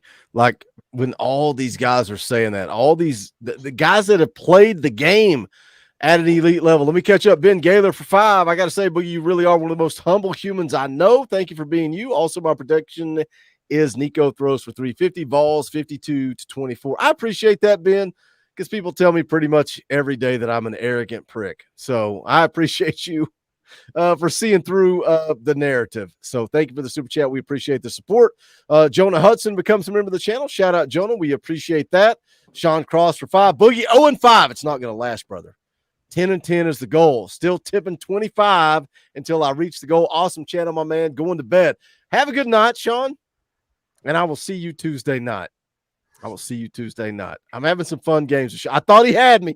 I thought Sean scored, and he had a chance to kick the extra point Tuesday night. But he's a gamer. He said, I'm going for 2. And his quarterback made a bad throw. And I won, and I'm undefeated against Sean. So I will see you Tuesday night, my friend. It's always a good time. Jason drops a 20 spot. That's an Orange Boy. You know what we do for Orange Boys around here. We play the clip. Rocky Top! But we've got another clip ready for this one because Jason for 20 says, hey, gents, just here introducing my wife to y'all. She went to Texas and loves the Horns. Welcome her to the SEC. We will gladly welcome her to the SEC with this clip. With Texas coming into the league now, which school has the real claim to being able to call itself UT? There's only one real UT. One right shade of orange. I think that's the perfect way to welcome Jason's wife to the SEC. All right, let's just get right into it. We're an hour and 45 minutes in. Let's jump into the NC State predictions. Give me a little something, Coach Rice, but leave a little meat on the bones because, again, Saturday morning, game day video, Coach Jay, Coach Rice are going to give you the offensive breakdown for NC State, the defensive breakdown for NC State, and the keys to the game, but still give us a little something, a little teaser, Coach Rice, and then give us your official prediction. All right. Well, with those keys, I'll be giving the keys for what I think the offense will need to do against NC State's defense, and Coach Jay will do vice versa. And we're looking forward to that. But going to this game, me and Coach Jay for majority of the offseason were very, wanted to see some stuff before we said Tennessee's going to go out and just obliterate NC State. We both said they'd beat them, but we were very cautious optimism. So, but that's all changed. You can throw all that out the window. I'm on the Nico train. I've been on the Nico train, but I'm on the Nico all aboard freight train. Like it's all, everything's there. And so Nico is him. Nico's going to prove it even more in this game. And their defense isn't going to know what's coming for them. I was laughing my tail off all day at the NC State Locked On Wolfpack episode. Those guys are scared as ever for Tennessee.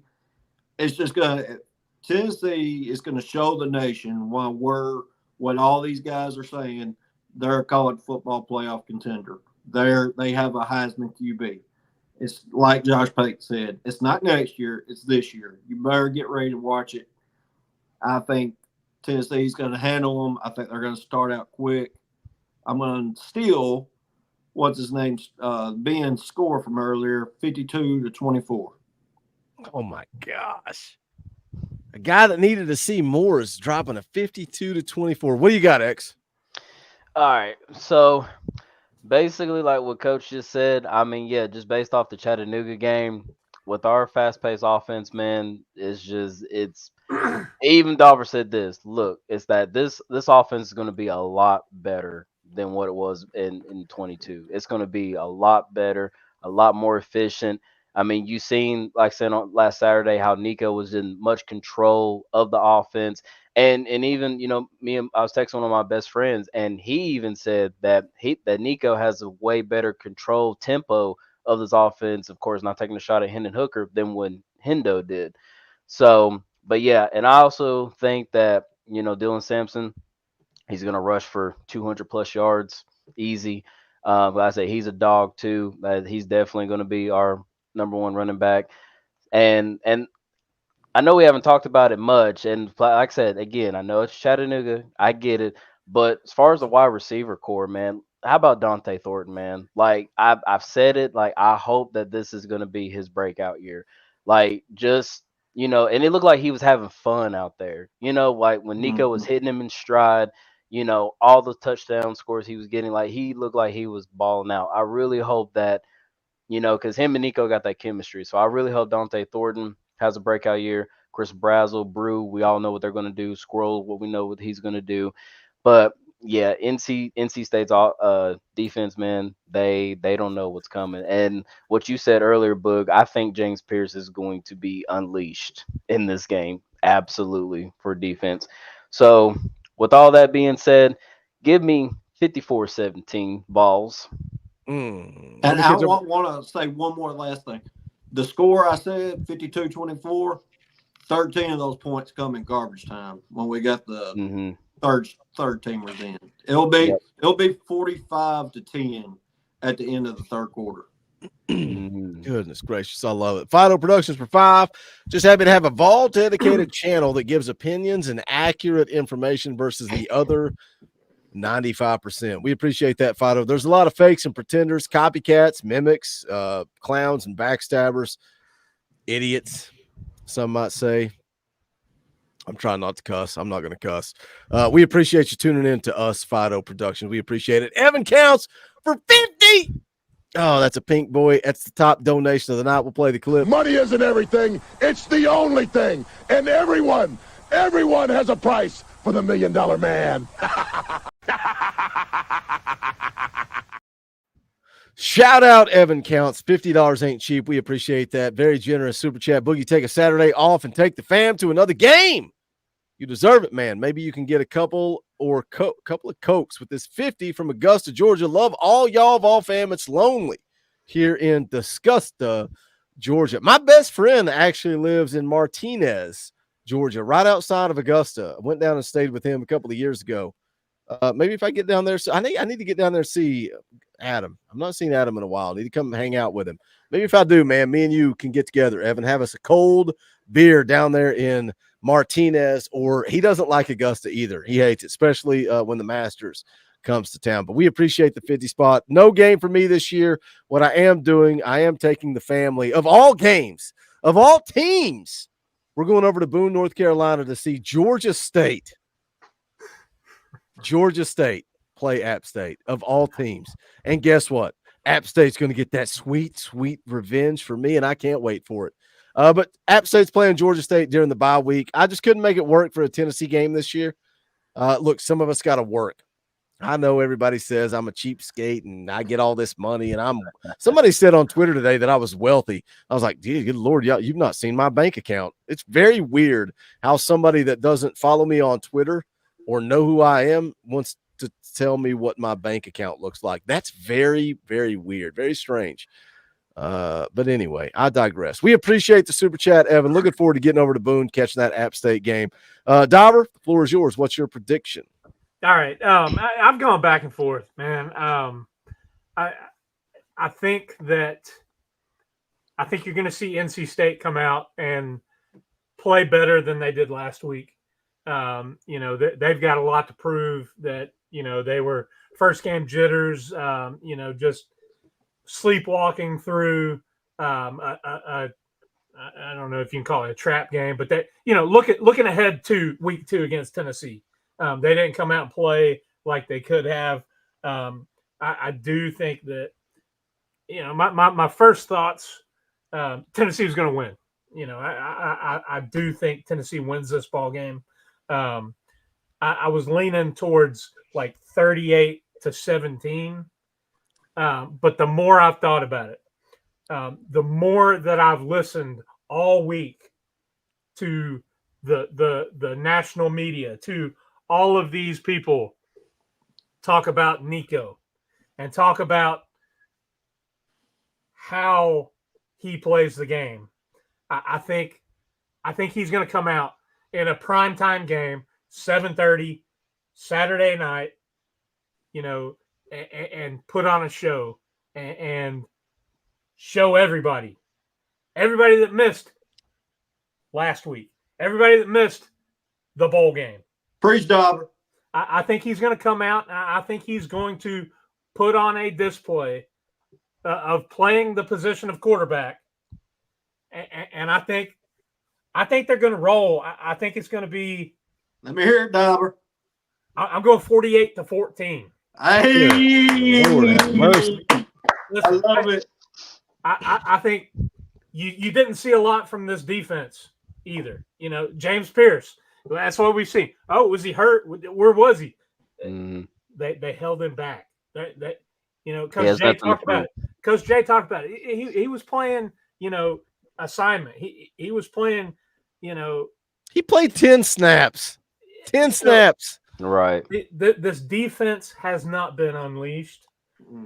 This defense, the defensive line is going to be fresh, and that's going to all season long. They're going to be able to rotate guys in, and that's going to show up late in the game. And like we've just said, you know, starting fast. So you're going to have teams playing from behind. So they're going to have to throw the ball. They're going to have to try to air it out. They're going to have to change their game plan and their schemes to chase what, you know, we've already put on the board. So that defense is still they're just going to eat. They're going to pin their ears back and they're going to feast. So I do think 41-14 and, you know, change my mind. I love this Dauber. Leave this Dauber here every time. I need super optimistic Dauber. I love this Dauber. Hey, listen. I've done this long enough.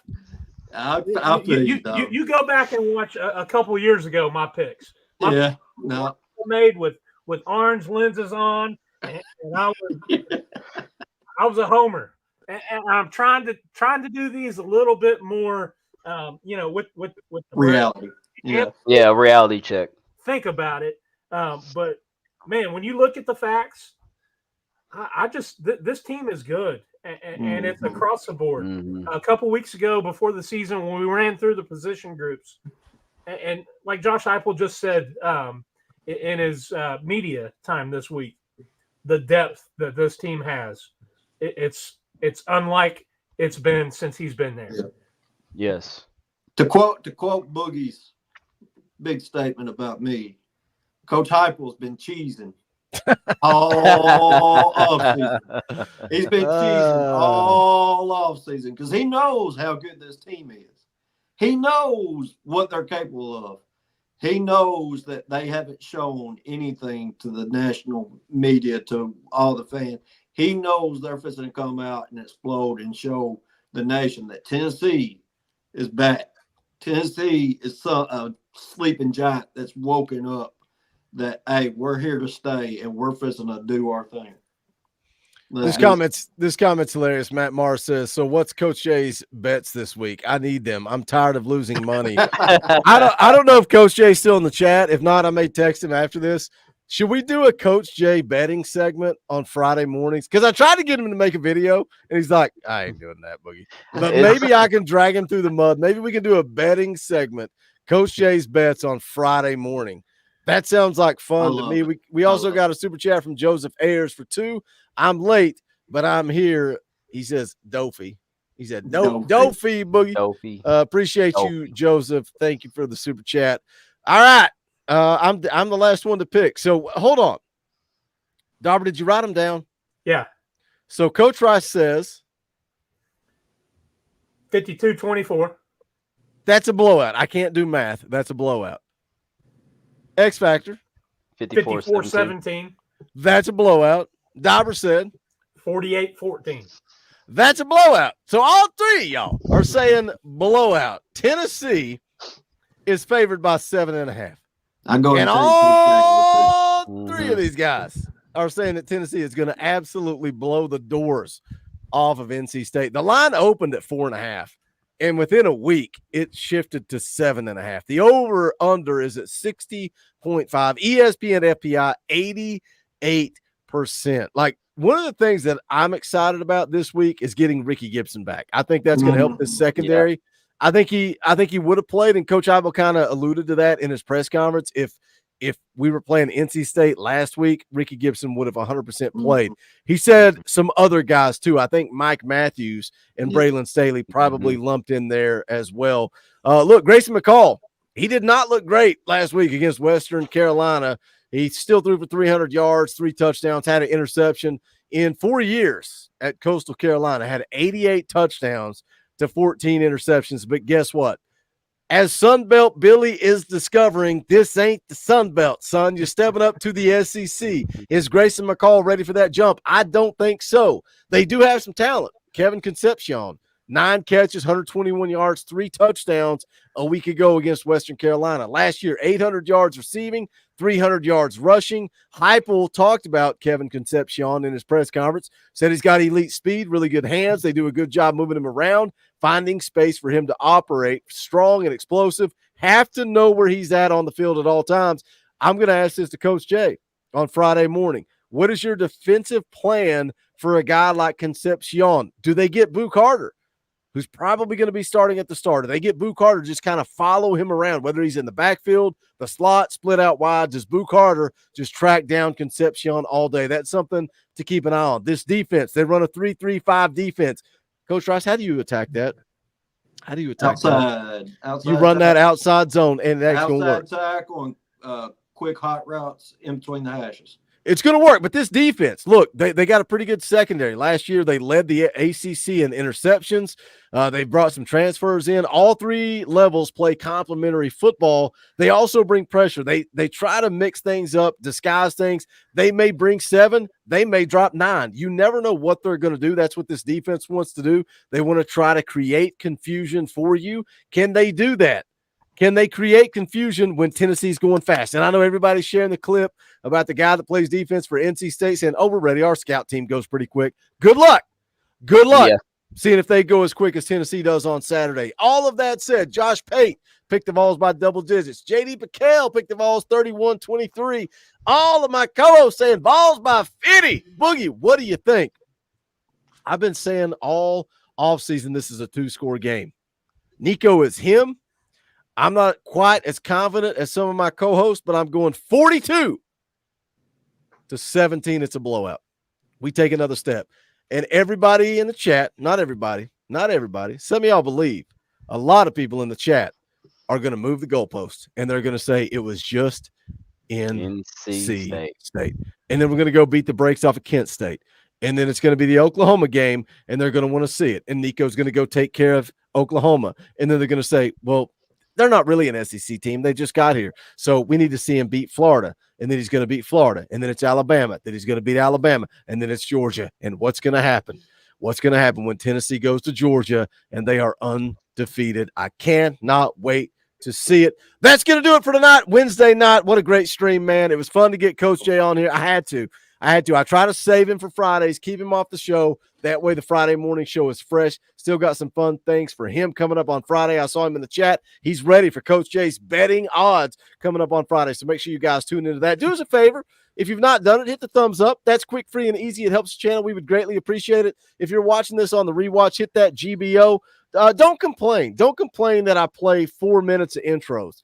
It's a live stream. There were 12 people waiting when we started the show. There were 250 waiting when we got to talking. So understand that it's by design so everybody can kind of file in and get ready for the show. If you're watching it on the replay, just skip ahead like 4 minutes and you'll be right here dialed in. I hope you guys understand that. I see the feedback. I appreciate the feedback, but that's why we do what we do. Also, go check out the Talkin Balls merchandise. You can go to bonfire.com/store/Talkin Balls. Get this VWO shirt, because if you're talking balls, you're talking balls for life. If you like recruiting, we got a Crutin with Boogie and the coaches shirt. We got a Lurker shirt if you're in the chat, but you don't say anything. You just sit there quietly and keep to yourself. You don't even hit thumbs up. You're watching on your TV. Your wife's yelling at you. Who's this Boogie guy? Why does he never shut up? Why is he talking about his Jeep? Why is he cussing Carolina Jackpot out? You can just sit there quietly and wear this Lurker shirt. We would appreciate that. Knoxville, Tennessee, the chosen one, Cult of 8, letter theme shirts. It's all there. Bonfire.com/store/Talkin Balls. That link is in the description below. I will be on Locked On Vols Friday morning. Make it your first listen. He drops it at midnight, and then me and Coach Jay going live at 10 a.m. Eastern time. So tune in for that. But that's going to do it for this one. For Coach Rice, for Dauber, for the X Factor, my name's Boogie Bentley. This is the Talkin Balls Network. Go Big Orange.